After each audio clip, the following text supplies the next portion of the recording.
മാതാവിന്റെ അനുഭവം ഒന്ന് ഓർത്ത് നോക്കി. തലയ്ക്ക് ചുറ്റും അങ്ങ് പഴമായിരുന്നു. അങ്ങോട്ട് കൈ നീട്ടിയാൽ ഓറഞ്ച്, ഇങ്ങോട്ട് കൈ നീട്ടിയാൽ ആപ്പിള്, മുന്നോട്ട് കൈ നീട്ടിയാൽ മാതള നാരങ്ങ, പുറമോട്ട് കൈ നീട്ടിയാൽ ചിക്കു, മേളോട്ട് കൈയിട്ടാ വരിക്കച്ചക്ക, താഴോട്ട് കൈയിട്ടാ തണ്ണിമത്തൻ. തലയ്ക്ക് ചുറ്റും അങ്ങ് പഴമല്ലായിരുന്നു. ഒരു പഴത്തേലോട്ട് കയറി ഒരു കടി കടിച്ചതേ ഓർമ്മയുള്ളൂ. പിന്നെ ഒരു പഴവും ഇല്ലാത്തവനായിട്ട് ഇഞ്ചി നടാൻ പോയി.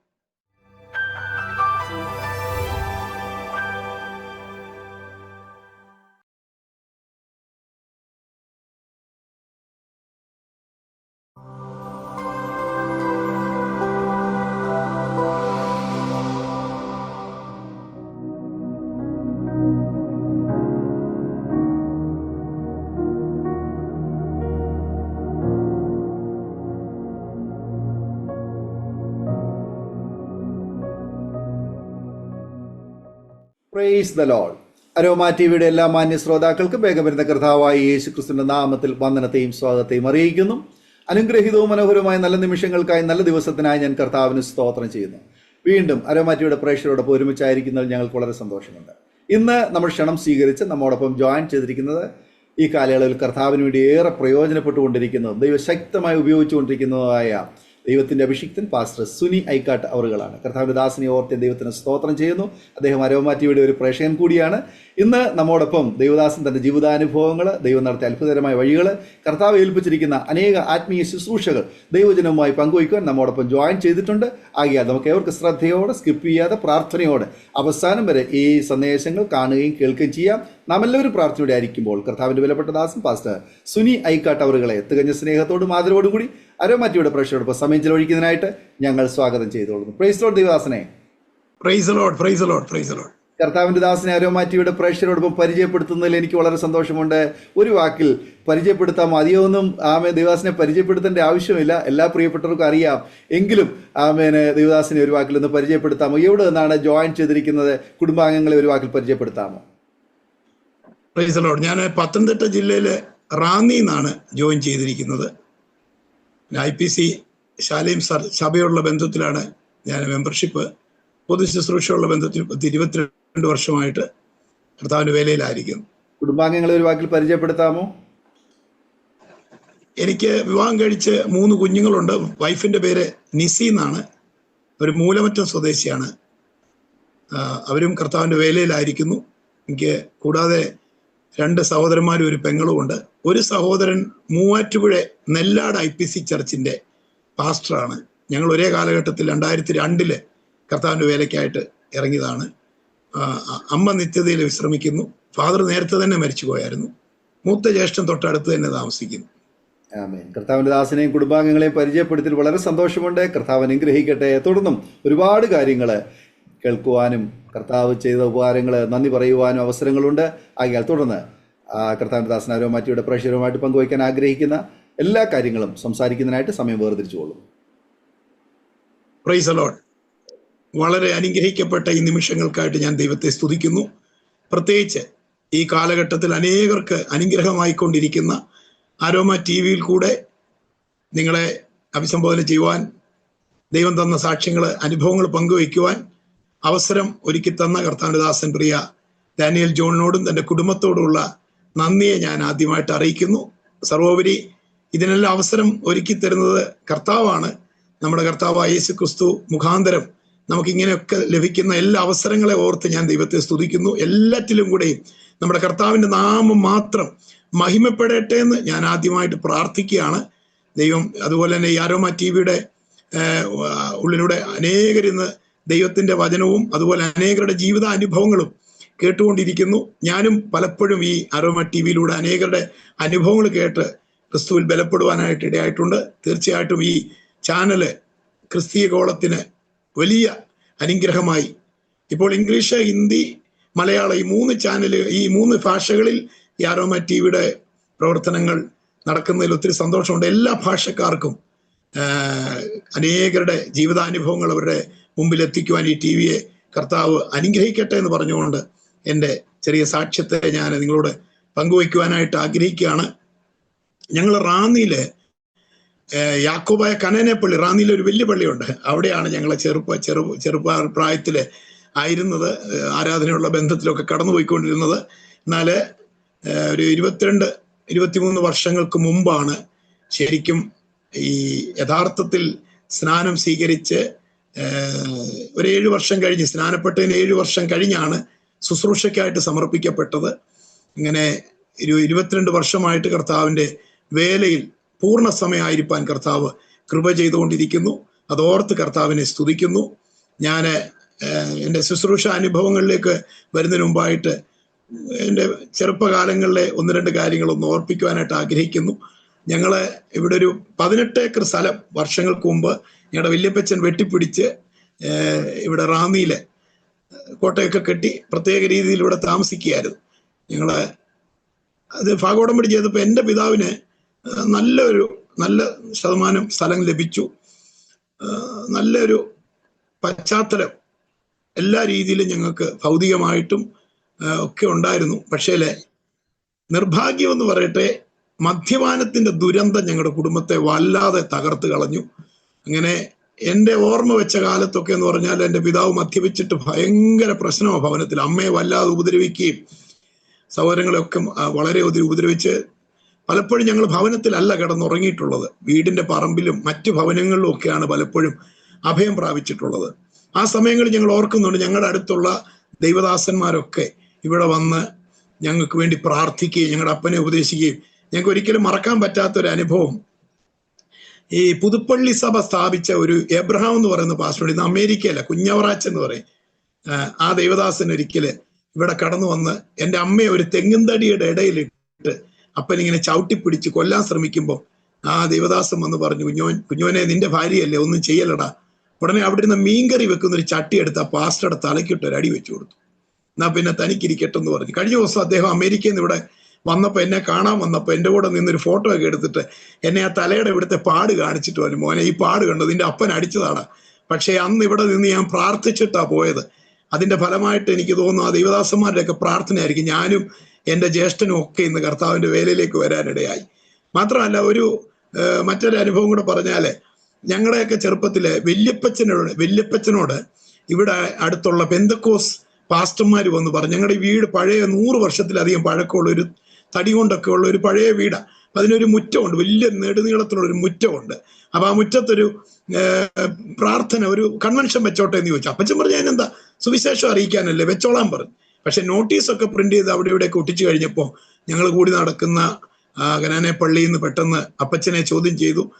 ബന്ധുക്കോസുകാരെ ഒന്നും കയറ്റി ഇവിടെ പ്രാർത്ഥനയൊന്നും പറ്റത്തില്ല എന്ന് പറഞ്ഞു. അപ്പൊ അപ്പച്ചൻ അവരോട് കൈകൂപ്പി പറഞ്ഞു, എനിക്ക് വിരോധമൊന്നുമില്ല, ഞങ്ങളെ ശപിക്കരുത്, മറ്റ് ചില ബുദ്ധിമുട്ടുകൾ ഉള്ളതുകൊണ്ട് തൽക്കാലം ഈ യോഗം പറ്റത്തില്ലെന്ന് പറഞ്ഞു.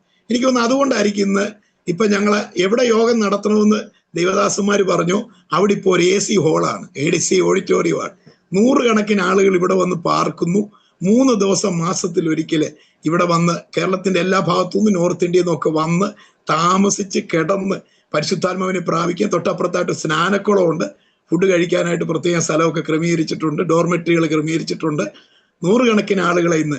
ഞാനിത് പെട്ടെന്ന് പറയാൻ കാര്യം, നമ്മുടെ കർത്താവിന്റെ പ്രവർത്തനങ്ങളെ തടയാൻ ഒരു ശക്തിക്കും കഴിയത്തില്ല. പൗലോസിനെയൊക്കെ ഇത് എതിർത്തപ്പം രൂപാന്തരപ്പെടുത്തി ഏറ്റവും വലിയ അപ്പോസ്തലനാക്കിയ പോലെ ഇത് ശരിക്കും സത്യമാണ്. ഞങ്ങൾ ഒരിക്കലും ഈ യാക്കോബായ കനാനെ പാരമ്പര്യത്തിൽ നിന്ന് പെന്തക്കോസിലേക്ക് വരിക മാത്രമല്ല, ഒരിക്കലും ഒരു പാസ്റ്ററായിട്ട് ജീവിക്കുക എന്ന് പറയുന്ന ഒരിക്കലും ചിന്തിക്കാൻ പോലും കഴിയാത്ത സാഹചര്യം. എന്നാൽ പ്രത്യേകമായ ചില സന്ദർഭങ്ങളിലൂടെ സാഹചര്യങ്ങളിലൂടെ കടന്നുപോയതാണ് ഇന്നിങ്ങനെ ശുശ്രൂഷയിലായിരിക്കുന്നത്. ഞാൻ അരോമ TVയിലെ എൻ്റെ പ്രേക്ഷകരുമായിട്ട് പങ്കുവെക്കാനായിട്ട് എനിക്ക് വളരെ സന്തോഷമുണ്ട്. ഞാൻ 1995 എൻ്റെ പ്രാഥമിക വിദ്യാഭ്യാസമൊക്കെ പൂർത്തീകരിച്ച് പ്രീ-ഡിഗ്രി വരെ പഠിച്ച് അതിനുശേഷം മുൻപോട്ട് പഠിക്കാനുള്ള സാഹചര്യമൊന്നുമില്ല. ഫാദർ അതിനു മുമ്പേ തന്നെ മരിച്ചു. അദ്ദേഹം കുടിച്ച് ആന്തരിക അവയവങ്ങളൊക്കെ നഷ്ടപ്പെട്ട് കോട്ടയം മെഡിക്കൽ കോളേജ് വെച്ച് താൻ ലോകത്തോട് യാത്ര പറഞ്ഞു. അതിനുശേഷം ഞങ്ങൾ എല്ലാവരുടെയും വിദ്യാഭ്യാസത്തിലൊക്കെ വലിയ പ്രതിസന്ധികളുണ്ടായി. ഓരോരുത്തർ ഓരോ വഴിക്ക് പോയി. അങ്ങനെ എൻ്റെ അമ്മയുടെ ആങ്ങളമാര് അവരുടെ മക്കളും ഒക്കെ കസ്റ്റംസ് ഇൻസ്പെക്ടർമാരായിട്ടൊക്കെ ബാംഗ്ലൂരിൽ ഉന്നതമായ പദവിയിൽ ജീവിക്കുന്നതുകൊണ്ട് അവിടെ ചെന്നാൽ എനിക്ക് ജോലി കിട്ടുമെന്നുള്ള ഒരു ആഗ്രഹത്തില് 1995 ഇവിടുന്ന് ഞാൻ ബാംഗ്ലൂരിലേക്ക് ചെന്നു. അവിടെ ചെന്ന് അവരോട് ജോലിയുടെ ആവശ്യം പറഞ്ഞപ്പോൾ അവർ പറഞ്ഞു, ബയോഡാറ്റ പ്രിന്റ് ചെയ്തുകൊണ്ട് വരാൻ പറഞ്ഞു. ബയോഡാറ്റ എല്ലാം കൊണ്ട് കൊടുത്തപ്പോൾ എന്നോട് അവർ പറഞ്ഞു, പ്രീ-ഡിഗ്രി പോലും ജയിക്കാതാണോ ഇവിടെ ഗവൺമെന്റ് ജോലി അന്വേഷിച്ച് വന്നിരിക്കുന്നു. ഞാൻ എൻ്റെ വിദ്യാഭ്യാസമൊക്കെ തുറന്നു പറയുന്നതിന്റെ കാര്യം, ഞാൻ ഇനി വേറെ കല്യാണം കഴിക്കാനോ ഒന്നും ആഗ്രഹിക്കുന്നില്ല. എനിക്ക് 3 കുഞ്ഞുങ്ങളും ഒരു ഭാര്യയും 47 വയസ്സും ഉണ്ട്. മൂത്ത മോനിപ്പം ബാംഗ്ലൂരിൽ പഠിക്കുക. അപ്പം എനിക്ക് വേറെ ലക്ഷ്യങ്ങളൊന്നുമില്ല. ഞാൻ 22 വർഷമായിട്ട് എന്നെ കുപ്പയിൽ നിന്ന് പൊടിയിൽ നിന്ന് എഴുന്നേൽപ്പിച്ച് എന്നെ എന്തെങ്കിലും ആക്കി തീർത്ത കർത്താവായ യേശു ക്രിസ്തുവിനെ ഏത് മാധ്യമങ്ങളിലൂടെ ആയാലും ലോകത്തിനോട് വിളിച്ചറിയിച്ച് ഞങ്ങൾ കടന്നുപോയ സാഹചര്യത്തിൽ കൂടെ കടന്നു പോകുന്ന ആരെങ്കിലും ഞങ്ങളെ കേൾക്കുന്നെങ്കിൽ കർത്താവായ യേശു ക്രിസ്തുവിന്റെ കരം കുറുകി പോയിട്ടില്ല. അവൻ എളിയവനെ കുപ്പയിൽ നിന്നും ദരിദ്രനെ പൊടിയിൽ നിന്നും എഴുന്നേൽപ്പിച്ച് ഇന്നും തന്റെ ജനത്തിന്റെ പ്രഭുക്കന്മാരോടുകൂടി ഇരുത്തുന്നു എന്നുള്ളതിന് ജീവിക്കുന്ന ഒരു സാക്ഷിയാണ് ഞാൻ. 22 വർഷമായി ലോകത്തിന്റെ വിവിധ രാജ്യങ്ങളിൽ, ഇന്ത്യയുടെ പല സംസ്ഥാനങ്ങളിൽ കടന്നുപോയി ശുശ്രൂഷിപ്പാൻ നിരന്തരമായി ദൈവം സഹായിക്കുന്നു. ഇപ്പൊ പാലക്കാട് ഒരു ശുശ്രൂഷ കഴിഞ്ഞ് വന്നത്, അതിന്റെ തൊണ്ടയ്ക്ക് ഒരു അസ്വസ്ഥതയുണ്ട്. ഇപ്പൊ അടുത്ത ഞങ്ങളുടെ ക്യാമ്പ് 27, 28, 29 ദിവസങ്ങളിൽ നടക്കാൻ പോവുകയാണ്. അനേകർ ഇവിടെ വന്ന് സാക്ഷ്യം അത് നേരിട്ട് കണ്ടുകൊണ്ടിരിക്കുകയാണ്. ഞാൻ പറയാൻ ആഗ്രഹിക്കുന്നത്, ഒരിക്കലും ഈ കനാന സമുദായത്തിന് ഒരു പ്രത്യേകതയുണ്ട്, ഭയങ്കര ഒരു പാരമ്പര്യം. അത് അവിടുന്ന് ഞങ്ങളൊക്കെ അവിടുന്ന് മാറിക്കഴിഞ്ഞാൽ വേറെ വിവാഹം കഴിക്കാനോ ഒന്നും സമ്മതിക്കത്തില്ല. ഭയങ്കര പള്ളിയിൽ നിന്നൊക്കെ മുടക്കി വലിയ പ്രശ്നം. അതുകൊണ്ട് ഞങ്ങൾ പേടിച്ചിട്ട് ദൈവദാസന്മാരെ ഞങ്ങളുടെ വീട്ടിൽ കയറ്റുവോ സുവിശേഷം കേൾക്കാൻ ഒന്നും ഞങ്ങൾ അവസരം എടുക്കത്തില്ല, കാരണം പേടി കൊണ്ടാണ്. അങ്ങനെ ഇരിക്കുമ്പോൾ ഈ ബാംഗ്ലൂർ എനിക്ക് ജോലിയൊന്നും ലഭിക്കാതെ വന്നു. അമ്മാവന്മാർക്ക് എന്നെ സഹായിക്കാൻ പറ്റാതെ പോയി, കാരണം അവർക്ക് ഗവൺമെന്റ് ജോലിക്കാരാ. അപ്പൊ അവർക്ക് എന്നെ സഹായിക്കാൻ പറ്റുന്നില്ലെന്ന് കണ്ടപ്പോൾ ഞാൻ ചെറിയ ചെറിയ പണികൾക്കൊക്കെ പോകാൻ തുടങ്ങി. കൂലിപ്പണി, അതും പറയുന്നത് എനിക്ക് നാണമില്ല, കാരണം പെയിന്റിങ്ങും പ്ലംബിങ്ങും വയറിങ്ങും ഒക്കെ ആയിട്ട് ചെറിയ ചെറിയ പണികൾ ചെയ്തുകൊണ്ട് നടന്നു. അങ്ങനെ നടക്കുമ്പോൾ എനിക്ക് മനസ്സിലായി കുറെ നാൾ ഞാൻ ജോലി ചെയ്തിട്ടും ഒരു മുന്നേറ്റം ഉണ്ടാകുന്നില്ല.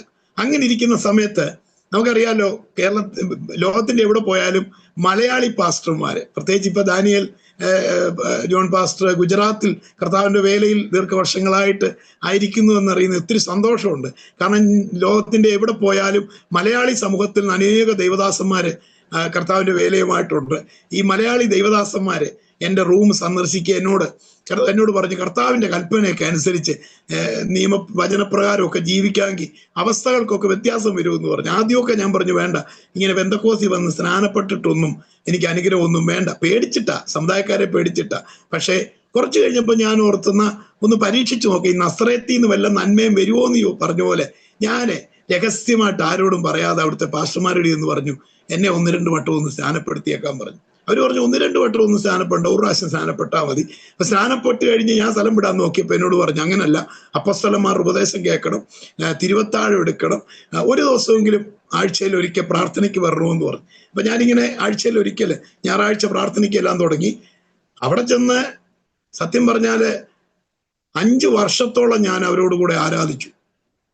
ആത്മാർത്ഥമായിട്ട് എനിക്ക് കിട്ടുന്നതിന് ദശാംശം കൊടുക്കും, സ്വോത്ര കാഴ്ച ഇടും, ആത്മാർത്ഥമായിട്ട് പ്രാർത്ഥിച്ചു. പക്ഷേ എൻ്റെ ഒരു അനുഭവം എന്ന് പറഞ്ഞാൽ 5 വർഷം കഴിഞ്ഞിട്ടും ഞാൻ പ്രതീക്ഷിച്ച അനുഗ്രഹമോ വിടുതലോ ഉയർച്ചയോ ഒന്നും ഉണ്ടായില്ല. എന്ന് പറഞ്ഞാൽ ഞാൻ ഉദാഹരണം പറയും, ഇപ്പം ഇവിടെ കേരളത്തിൽ ഇപ്പൊ CPM പരാജയപ്പെട്ടവരുടെ കോൺഗ്രസ് അധികാരത്തിൽ വന്ന ഒന്നും കോഴിയുടെ മുട്ട കൂടുവോ പശുവിന്റെ പാല് കൂടുവോ ഒന്നും ചെയ്യത്തില്ല. അതിന് വല്ല പിണ്ണാക്കോ അവിടെ കൊടുത്തേലേ പാല് മുട്ടയൊക്കെ കൂടുകയുള്ളൂ എന്ന് പറഞ്ഞ പോലെ കനാന സമുദായം വിട്ട് പെന്തക്കോസ് അനുഭവത്തിലേക്ക് വന്നതിൻ്റെതായ, ഞാൻ ഇത് ആദ്യമേ പറയുമ്പോൾ ആരും തെറ്റിദ്ധരിക്കരുത്, പെന്തക്കോസ് അനുഭവത്തിന് പ്രയോജനമില്ലെന്നല്ല, പ്രയോജനമുണ്ട്. പക്ഷെ പറയാൻ ശ്രമിക്കുന്ന എന്നാന്ന് ചോദിച്ചാൽ, ഒരു ട്രെയിന് നമ്മളിപ്പം തിരുവല്ലായിന്ന് ഡൽഹിക്ക് പോവുകയാണെങ്കിൽ നമ്മൾ കാറും കൊണ്ട് പോകുന്ന പോലെ അല്ല ട്രെയിനും കൊണ്ട് പോകുന്നത്. കാരണം ഈ കാറും കൊണ്ട് പോകുമ്പം നമുക്ക് ഇഷ്ടമുള്ളിടത്തൂടെ വേണമെങ്കിൽ പെങ്ങളെ കെട്ടിച്ച വീട്ടിൽ കയറി ഒരു ചായയും കുടിച്ചൊന്ന് കുളിയൊക്കെ കഴിഞ്ഞ് പോകാന്ന് പറഞ്ഞാൽ ഡ്രൈവറുടെ ഇഷ്ടമുള്ളിടത്തോട്ട് തിരിക്കും. പക്ഷേ ട്രെയിനെ പോകുമ്പം ട്രെയിൻ നമ്മള് പെങ്ങളുടെ വീട്ടിലൊന്ന് കയറിയിട്ട് പോകാന്ന് പറഞ്ഞാൽ സമ്മതിക്കുകയല്ല. അതിനൊരു പാളമുണ്ട്, അതിൽ കൂടെ പോകും, അതേ കൂടെ തന്നെ തിരിച്ചു വരും, നമുക്ക് ഇഷ്ടമുള്ളിടത്തൂടെ തിരിയത്തില്ല. എന്ന് പറഞ്ഞ പോലെ ഈ ആത്മീയ ജീവിതത്തിന് ഒരു ട്രാക്കുണ്ട്. ആ ട്രാക്കിലൂടെ ആണെന്നുണ്ടെങ്കിൽ എൻ്റെ അനുഭവത്തിൽ നിന്ന് ഞാൻ പ്രാരംഭമായിട്ട് പറയാം, നന്മയും കരുണയും നമ്മുടെ ആയുഷ്കാലം നമ്മളെ പിന്തുടരും. ഈ ട്രെയിൻ ട്രാക്കിൽ നിന്ന് ഒന്ന് ഇറങ്ങി നോക്കി, തിരുവല്ലായിന്ന് ചിങ്ങവനം വരെ പോലും പോകത്തില്ല, പക്ഷെ ട്രാക്കിൽ കയറി കഴിഞ്ഞാൽ അങ്ങ് പൊക്കോളും. ഞാൻ എൻ്റെ അനുഭവത്തിലേക്ക് കടക്കുന്നതിന് പ്രേക്ഷകരോട് ഒരു കാര്യം പറയാം. എൻ്റെ അനുഭവത്തിൽ നിന്ന്, ഈ ഇസ്രായേൽ മക്കള് മിസ്രൈമിൽ നിന്ന് പുറപ്പെടുമ്പോ പണ്ട് യോസേപ്പ് അയച്ച രഥങ്ങൾ വന്ന രാജവീതി അവിടെ ഉള്ളപ്പോ തന്നെ അപ്പച്ചൻ ആത്മനിയോഗത്തോടെ മോശ പറയുക, കടലിൽ കൂടെ ഈ വഴി കൂടെ പോകാൻ. എല്ലാരും പറഞ്ഞു, അപ്പച്ച അത് ബീച്ചിലോട്ടുള്ള വഴിയാ. അപ്പച്ചൻ 10-40 വർഷമായിട്ട് ഇവിടെ ഇല്ലാത്തതുകൊണ്ട് അപ്പച്ചൻ അറിയത്തില്ല ബീച്ചിലോട്ടുള്ള വഴിയാ. അപ്പച്ചൻ പറഞ്ഞു, അറിയാം മക്കളെ, ബീച്ചിലോട്ടുള്ള വഴിയാന്ന്. പക്ഷെ അവിടെ ചെന്നപ്പോൾ വഴി അടഞ്ഞുപോയി. പെട്ടെന്ന് വഴി തുറന്നു. രാജവീതികൾ ഇല്ലാഞ്ഞിട്ടല്ല, മരുഭൂമി കൂടെ, റേഷൻ കടയും തട്ടുകടയും ജൗളിക്കടയും ഒന്നുമില്ലാത്ത മരുഭൂമി കൂടെ ഇസ്രായേൽ ജനത്തെ ദൈവം നടത്തി. ദൈവം കാണിച്ചു കൊടുത്ത് റൂട്ടിൽ കൂടെ പോയപ്പോൾ തട്ടുകട ഉണ്ടോ റേഷൻ കട ഉണ്ടോ ഒന്നും ദൈവത്തിന് വിഷയമല്ല, അതൊരു സത്യമാണ്. ഇന്നും ആ വചനം അനുസരിച്ച് ദൈവം പറയുന്ന റൂട്ടിലൂടെ നമ്മൾ പോകാമെങ്കിൽ, എൻ്റെ അനുഭവത്തിൽ നിന്നാണ് ഞാൻ പറയുന്നത്, നമ്മുടെ ജീവിതത്തിന് വേണ്ടതെല്ലാം ദൈവം കരുതി വെച്ചിട്ടുണ്ട്. ഞാനത് അല്പം വിശദമായിട്ട് തന്നെ പറയാൻ ആഗ്രഹിക്കുകയാണ്. കാരണം ഇതിനു മുമ്പ് മറ്റൊരു ചാനലിൽ ഇതുപോലെ സാക്ഷ്യം പറഞ്ഞത് അനേകായിരങ്ങളുടെ ജീവിതത്തിൽ പ്രയോജനപ്പെട്ടെന്ന് എനിക്ക് അറിഞ്ഞതുകൊണ്ട് ഞാൻ ഇന്ന് പ്രത്യേകിച്ച് ഈ പകൽ ഉപവസിച്ച് പ്രാർത്ഥിച്ചിട്ടാണ് ഞാൻ ഈ സാക്ഷ്യവുമായിട്ട് ഈ അരോമ ടിവിയിലേക്ക് കടന്നു വന്നിരിക്കുന്നത്. കാരണം ഇതൊരു ആത്മീയ ശുശ്രൂഷയാണ്. എന്തെങ്കിലുമൊക്കെ അനുഭവങ്ങൾ പറഞ്ഞു പോകുന്നതിനേക്കാൾ ഉപരി ഞങ്ങൾ കടന്നുപോയതുപോലെയൊക്കെ വലിയ പ്രതിസന്ധിയിലൂടെ കടന്നു പോകുന്ന ആരെങ്കിലും ഉണ്ടെങ്കിൽ നിശ്ചയമായിട്ടും നിങ്ങൾ സ്കിപ്പ് ചെയ്യാതെ അല്പസമയം എടുത്ത് ഇതൊന്ന് ശാന്തമായിട്ട് കേൾക്കാമെങ്കിൽ നിശ്ചയമായിട്ടും ദൈവത്തിന്റെ ആത്മാവ് നിങ്ങളോട് സംസാരിക്കും. നിങ്ങൾ ഇനി എന്ത് ചെയ്യണമെന്നറിയാതെ, ഒരുപക്ഷെ നിങ്ങൾ വിശ്വാസ ജീവിതത്തിൽ വന്നതിന് ശേഷം മുമ്പോട്ട് പോകാൻ നിവൃത്തിയില്ലാതിരിക്കുന്ന ഒരു അനുഭവം, ഏതെങ്കിലും നിലയിൽ നിങ്ങളുടെ പ്രാർത്ഥനയ്ക്ക് മറുപടി ഇല്ലെന്നോ അല്ലെങ്കിൽ നിങ്ങൾ ഉദ്ദേശിച്ച പോലെ ഒന്നും മുന്നോട്ട് പോകാൻ കഴിയുന്നില്ലെങ്കിൽ നിങ്ങളുടെ ചില ചോദ്യചിഹ്നങ്ങൾക്ക് നിശ്ചയമായിട്ട് ഇന്ന് ദൈവാത്മാവ് നിങ്ങൾക്ക് മറുപടി തരുന്ന ദിവസമാണ്. അതെനിക്ക് നല്ല ഗ്യാരണ്ടി ഉണ്ട്, ഉറപ്പുണ്ട്. അതുകൊണ്ട് എന്നോടൊപ്പം അല്പസമയം നിങ്ങളുടെ ശ്രദ്ധയെ ഞാൻ വീണ്ടും ക്ഷണിക്കുകയാണ്. പ്രിയപ്പെട്ടവരെ, ഞാൻ 5 വർഷം കഴിഞ്ഞപ്പോൾ തിരിഞ്ഞ് ചിന്തിക്കാൻ തുടങ്ങി. കാരണം എന്നാന്ന് ചോദിച്ചാല് അവിടെ വലിയ പ്രസംഗം കേൾക്കുകയാണ്, ഇസ്രായേൽ മക്കളെ ദൈവം മരുഭൂമി കൂടെ നടത്തി, നമ്മളാണ് പുതിയ നിയമ ഇസ്രായേൽ എന്നൊക്കെ അവർ പറയുമ്പോൾ, സത്യം പറഞ്ഞാല് ഞങ്ങൾ അവിടെ ജോലി ചെയ്യുന്നൊരു തമിഴൻ കോൺട്രാക്ടറൂടെ, അയാൾ പൈസ തരികയില്ല. അതുകൊണ്ട് ഞങ്ങൾ താമസിക്കുന്ന ഒരു കന്നഡക്കാരി ഒരു അമ്മച്ചിയുടെ വീട്ടിലാ. ഈ അമ്മച്ചി ബാത്റൂം വെളിയില, അതിന്റെ താക്കോല് തരികയില്ല, വാടക കറക്റ്റായിട്ട് കൊടുക്കാത്തതുകൊണ്ട് പൂട്ടി കൈ പിടിച്ചുകൊണ്ട് നടക്കുക. എന്നിട്ട് പറയും വാടക തരാതെ ബാത്റൂം തുറന്നു തരത്തില്ലെന്ന്. ഞാനത് വിശദീകരിക്കണ്ടല്ലോ ആ അവസ്ഥ. എന്നിട്ട് ആ അവസ്ഥയിൽ ഞാൻ പ്രാർത്ഥനയ്ക്ക് എന്നിരിക്കുമ്പോൾ അവിടെ പാസ്റ്റർ പ്രസംഗിക്കുക, ഫറവോനോട് ദൈവം ഇടപെട്ടും. ഞാൻ അവിടെ കൊണ്ട് പറഞ്ഞു, ഫറവോനോട് ഇടപെട്ടെങ്കിൽ ആ തമിഴൻ കോൺട്രാക്ടറോടൊന്ന് ഇടപെടാം, എൻ്റെ ആ 300 രൂപ തരാം, വാടക കൊടുത്തിരുന്നേ ബാത്റൂം തുറന്ന് കിട്ടിയേനെ. അങ്ങനെ എൻ്റെ വിശ്വാസം കുറച്ച് ഇടിഞ്ഞു പോകാൻ തുടങ്ങി. ഞാൻ പറഞ്ഞു, ചാഞ്ഞു കിടക്കുന്ന മരത്തിലോട്ട് ഓടി കയറാൻ എളുപ്പമാണ്, പ്രതിസന്ധിയും പ്രശ്നവും ഒക്കെ ഉണ്ടെന്ന് അറിഞ്ഞപ്പോൾ ഉദ്ദേശിമാർ ഞങ്ങളെ പിടിച്ച് നല്ല ഒന്നാന്തര സമുദായത്തിൽ നിന്ന്, കനാന സമുദായത്തിൽ നിന്ന് ബന്ധുക്കോസി കൊണ്ടുവന്ന് ഇപ്പൊ വേണ്ട ഇതൊക്കെ ചുമ്മാ കണ്ണടച്ചു പിടിച്ച് ഫോട്ടോ എടുത്ത് അമേരിക്കയ്ക്ക് അയച്ചു കൊടുത്ത് വെച്ച് പാൽപ്പൊടി വരുത്തിയിട്ട് ഇവരെല്ലാം കൂടെ ചുമ്മാ കാശൊക്കെ ഉണ്ടാക്കാനുള്ള മാർഗം വെറുതെ ആ സമുദായത്തിലെങ്ങാനും നിന്നിരുന്നെങ്കിൽ തന്നെയല്ല, തിരിച്ചിനി അവിടെ ചെല്ലാനും ഒക്കത്തില്ല. അതിനോടകം അവരെല്ലാം അറിഞ്ഞു ഞങ്ങൾ ബന്ധക്കോസി പോയെന്നൊക്കെ അറിഞ്ഞു. അപ്പോൾ എനിക്കൊരു ഭയം, ഇനി തിരിച്ച് അവിടെ ചെന്ന് കഴിഞ്ഞാല് അവര് പറയും, നിന്നോട് അന്നേ പറഞ്ഞല്ലയോ, നിന്റെ സൂക്കേട് തീർന്നോ എന്നൊക്കെ അവർ ചോദിക്കും. അവസാനം അവർക്ക് അങ്ങ് വാല് കിളിക്കും. അതുകൊണ്ട് നമുക്ക് അങ്ങോട്ട് പോകാനും വയ്യ, ഇത് തുടരാനും വയ്യാതെ സത്യത്തില് പിന്നെ ഞാൻ ചിന്തിച്ചിനി ആ പഴയ ദൈവം മരിച്ചുപോയോ, ഇവര് പറയുന്ന ദൈവം മരിച്ചുപോയോ, അതോ ഇനി എൻ്റെ ജീവിതത്തിൽ ഞാൻ കുറച്ചുകൂടെ ക്രമപ്പെടാനുണ്ടോ? ഞാൻ സ്നാനപ്പെട്ട് തിരുമേശയൊക്കെ എടുക്കുന്നുണ്ട്. പക്ഷെ ഞാൻ ഈ ശുശ്രൂഷയിലേക്ക് വരാൻ കാര്യം, ഇന്ന് ഞാൻ 22 വർഷമായിട്ട് എൻ്റെ വീട് തന്നെ ഒരു ധ്യാന കേന്ദ്രമാക്കിക്കൊണ്ട് ഫുൾ ടൈം കർത്താവിന്റെ വേലയിൽ ഞാൻ ആയിരിക്കുന്നതിന് കാരണം എനിക്ക് യാദൃശ്ചികമായിട്ടെന്നേ ഞാൻ ചിന്തിക്കുന്നുള്ളൂ. 2002 ഏപ്രിൽ മാസത്തില് ദൈവവചനത്തിൽ നിന്നൊരു ദൈവദാസൻ മുഖാന്തരം കൃത്യമായൊരു വചന വെളിപ്പാട് കിട്ടി. ആ വചന വെളിപ്പാട് അനുസരിച്ച് ഞാൻ സ്റ്റെപ്പ് വെച്ചു. 4-ാമത്തെ ദിവസം എൻ്റെ ജീവിതത്തിനകത്ത് കർത്താവിന്റെ ഒരു പ്രത്യക്ഷതയുണ്ടായി. എന്നെ ധൈര്യത്തോടെ പറയുക, എനിക്ക് മനസ്സിലാകുന്ന ബോധ്യപ്പെടുന്ന നിലയിൽ ഒരു എൻകൗണ്ടർ കർത്താവുമായിട്ടുണ്ടായി. അതുകൊണ്ടാ ഇന്ന് വരെ 22 വർഷമായിട്ട് ഞാനൊരു പണിക്കും പോകുന്നില്ല, ഒന്നിനും കുറവുമില്ല. എല്ലാ രീതിയിലും ദൈവം അനുഗ്രഹിച്ചു. നഷ്ടപ്പെട്ടതിനേക്കാളൊക്കെ ഇരട്ടിയായിട്ട് ദൈവം എന്നെ അനുഗ്രഹിച്ചു. എല്ലാ രീതിയിലും കർത്താവ് നടത്തിക്കൊണ്ടിരിക്കുക. ഞാനത് എങ്ങനെയായി ഒരു പ്രത്യേക രീതിയിലേക്ക് വന്നതെന്ന് ചോദിച്ചാല്, ഞാൻ ഈ 2000 കാലഘട്ടമൊക്കെ ആയപ്പോൾ ബാംഗ്ലൂർ നിന്നിട്ട് കാര്യമില്ലെന്ന് എനിക്ക് മനസ്സിലായി. അപ്പൊ ഞാനും വിചാരിച്ചു, മുടിയമ്പുത്രൻ പണ്ട് ചിന്തിച്ചാൽ എൻ്റെ അപ്പന്റെ ഭവനത്തിൽ പോയാൽ എന്നോട് ഞാൻ ചിന്തിച്ചപ്പോൾ ഞാൻ ഓർ ദൈവമേ, നാട്ടിൽ വന്നാൽ നല്ല കപ്പളങ്ങായും നല്ല കപ്പയൊക്കെ കിട്ടും, കന്നഡക്കാരുടെ വെറുതെ കിടക്കുന്നതിനേക്കാളും നല്ലതാ എന്നും പറഞ്ഞ് ഞാനിങ്ങി നാട്ടിൽ വന്നു. ഇവിടെ വന്നപ്പോൾ ആദ്യം എനിക്ക് ജോലിയൊന്നുമില്ല. പഴയ കൂട്ടുകാരുമായിട്ട് ഞാൻ പന്ത് കളി, അതുപോലെ ആറ്റി കുളിക്കാൻ പോവുക, ഇങ്ങനെയുള്ള പരിപാടിയൊക്കെ ആയിട്ട് ഇങ്ങനെ നടക്കുകയായിരുന്നു. പക്ഷേ എൻ്റെ മൂത്ത ജ്യേഷ്ഠനാണ് ആ സമയങ്ങളൊക്കെ എൻ്റെ വീട് പുലർത്തിക്കൊണ്ടിരുന്നത്. അദ്ദേഹം ജോലി ചെയ്ത് ഓട്ടോറിക്ഷ ഓടിച്ചാണ് എൻ്റെ വീട് പുലർത്തിക്കൊണ്ടിരുന്നത്. അന്ന് എൻ്റെ 2-ാമത്തെ ജ്യേഷ്ഠൻ കുമ്പനാട് ബൈബിൾ സ്കൂളിൽ പഠിക്കാനായിട്ട് പോയി. ആ ജ്യേഷ്ഠനാണ് ഇപ്പം മൂവാറ്റുപുഴ നെല്ലാട് സഭയുടെ പാസ്റ്ററായിട്ട് ഇരിക്കുന്നത്. അപ്പം അമ്മ മാത്രമേ ഉള്ളൂ ഇവിടെ. അമ്മ രോഗിയാണ്, വളരെ ശാരീരിക ബുദ്ധിമുട്ടുകളും ഒക്കെയുള്ള ഒരു അമ്മ. അങ്ങനെ വീട് ജ്യേഷ്ഠൻ ഇങ്ങനെ മുൻപോട്ട് കൊണ്ടുപോയിക്കൊണ്ടിരിക്കുന്നു. അപ്പം 2001 കഴിഞ്ഞപ്പോൾ എനിക്കും തോന്നി ജ്യേഷ്ഠൻ തന്നെ കഷ്ടപ്പെടുന്ന എന്തിനാ, ഞാനിവിടെ എന്തായാലും ജോലി കിട്ടാൻ സാധ്യത ഒന്നുമില്ല. അപ്പൊ എൻ്റെ മനസ്സിലൊരു ചിന്ത വന്നു, ചെറിയ രീതിയിൽ ഒരു ബിസിനസ് തുടങ്ങാം. അപ്പം ബിസിനസ്സിൽ കൂടെ എന്തെങ്കിലും സാധ്യത ഉണ്ടോ എന്നറിയാൻ ഞാൻ ഞങ്ങളുടെ വീടിനടുത്തുള്ള പാടത്തും കർഷകരുടെയൊക്കെ അടുക്കെ ചെന്ന് ചേമ്പും കപ്പയും നാളികേരവും ഒക്കെ എടുത്തുകൊണ്ട് വന്ന് ഇവിടെ വീടിനടുത്തൊരു കടമുറി വാടകയ്ക്ക് എടുത്ത് ഞാൻ ചെറിയ രീതി കച്ചവടം തുടങ്ങി. അപ്പൊ ചെറിയ രീതിയിൽ കച്ചവടം തുടങ്ങി മുന്നോട്ട് പോയപ്പം കുറെ കഴിഞ്ഞപ്പോൾ എനിക്ക് കച്ചവടത്തിന്റെ ലൈൻ മനസ്സിലായി. അപ്പൊ ഞാൻ ഓർത്ത് പലചരക്കട, സ്റ്റേഷനറിയും ബേക്കറിയും ഒക്കെ ആക്കാമെങ്കിൽ ഇഷ്ടം പോലെ ആൾക്കാർ വരുമല്ലോ എന്ന് ഓർത്ത് കള്ളക്കടമെല്ലാം മേടിച്ച്, മാത്രമല്ല എൻ്റെ അപ്പനെ അറിയാവുന്ന ഞങ്ങളുടെ നാട്ടിലുള്ള ആൾക്കാരൊക്കെ എന്നെ സഹായിക്കാൻ മുന്നോട്ട് വന്നു. ഞങ്ങളുടെ വീട്ടിൽ പണിക്ക് നിന്നിട്ടുള്ളവർ പലരും ഇവിടെ അടുത്തൊക്കെ ഉള്ളവർ, അവരൊക്കെ വലിയ വലിയ ആൾക്കാരായി പോയി. പണ്ടൊക്കെ ഞങ്ങളൊക്കെ വലിയ നിലയിൽ ജീവിച്ചവരാ, പക്ഷെ സാഹചര്യം എല്ലാം മോശമായി പോയി. അങ്ങനെ ഇരിക്കുമ്പോൾ ഇവരൊക്കെ ഞങ്ങളെ സഹായിക്കുകയൊക്കെ ചെയ്തു.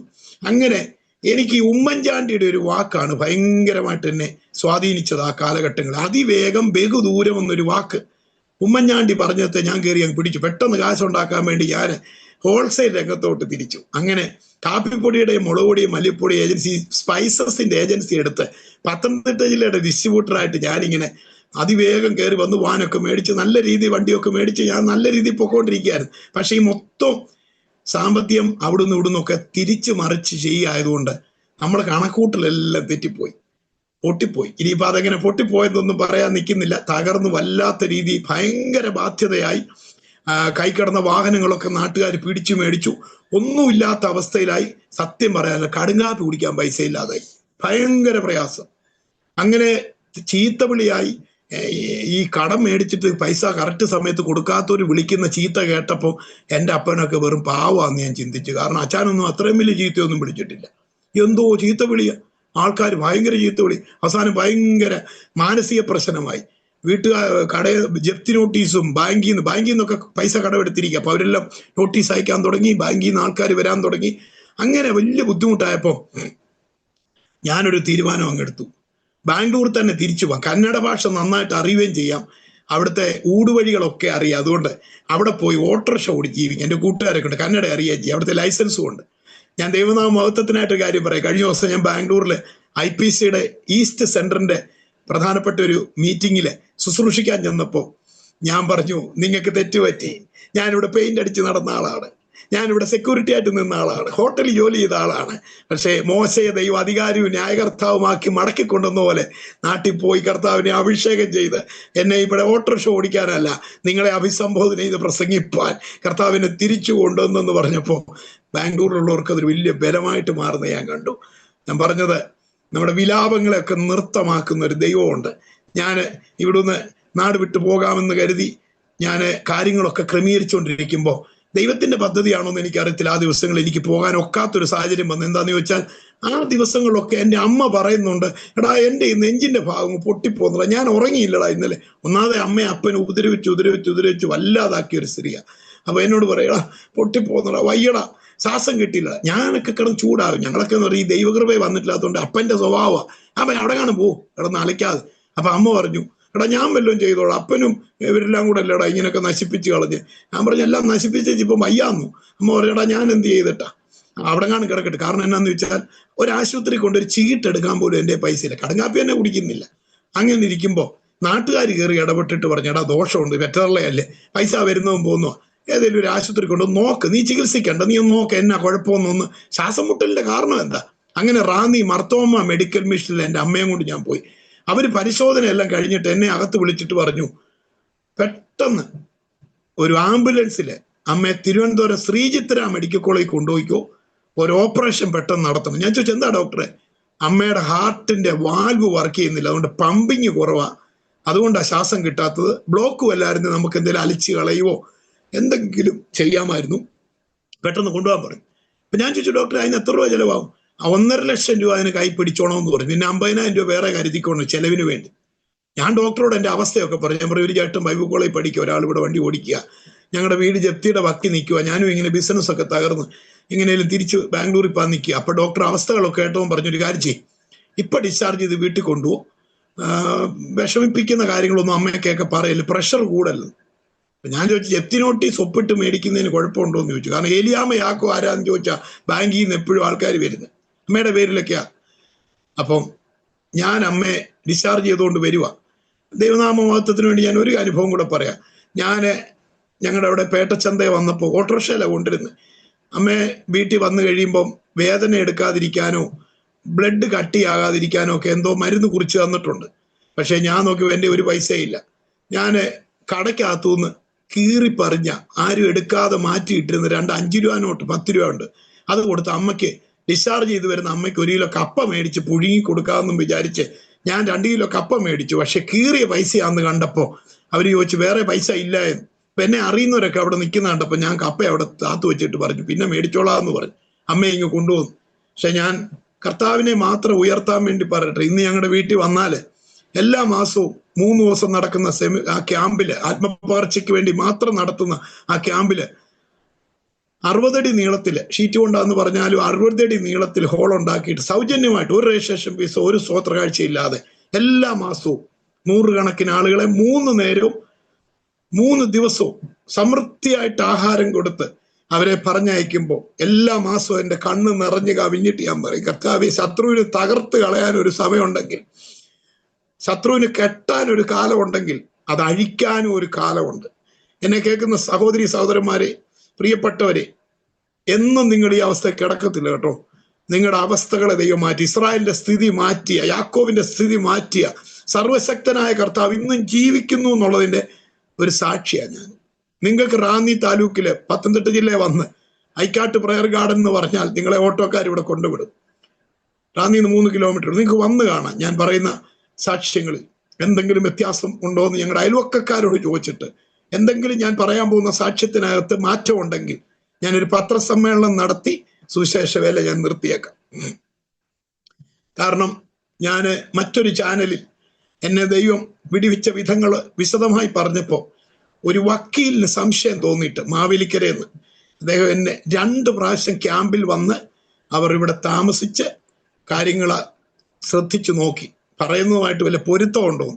ലാസ്റ്റിൽ അദ്ദേഹം സുല്ലിട്ട് എൻ്റെ മുമ്പിൽ കൈകൂപ്പി പറഞ്ഞു, ഇത് ദൈവപ്രവൃത്തിയാണ്.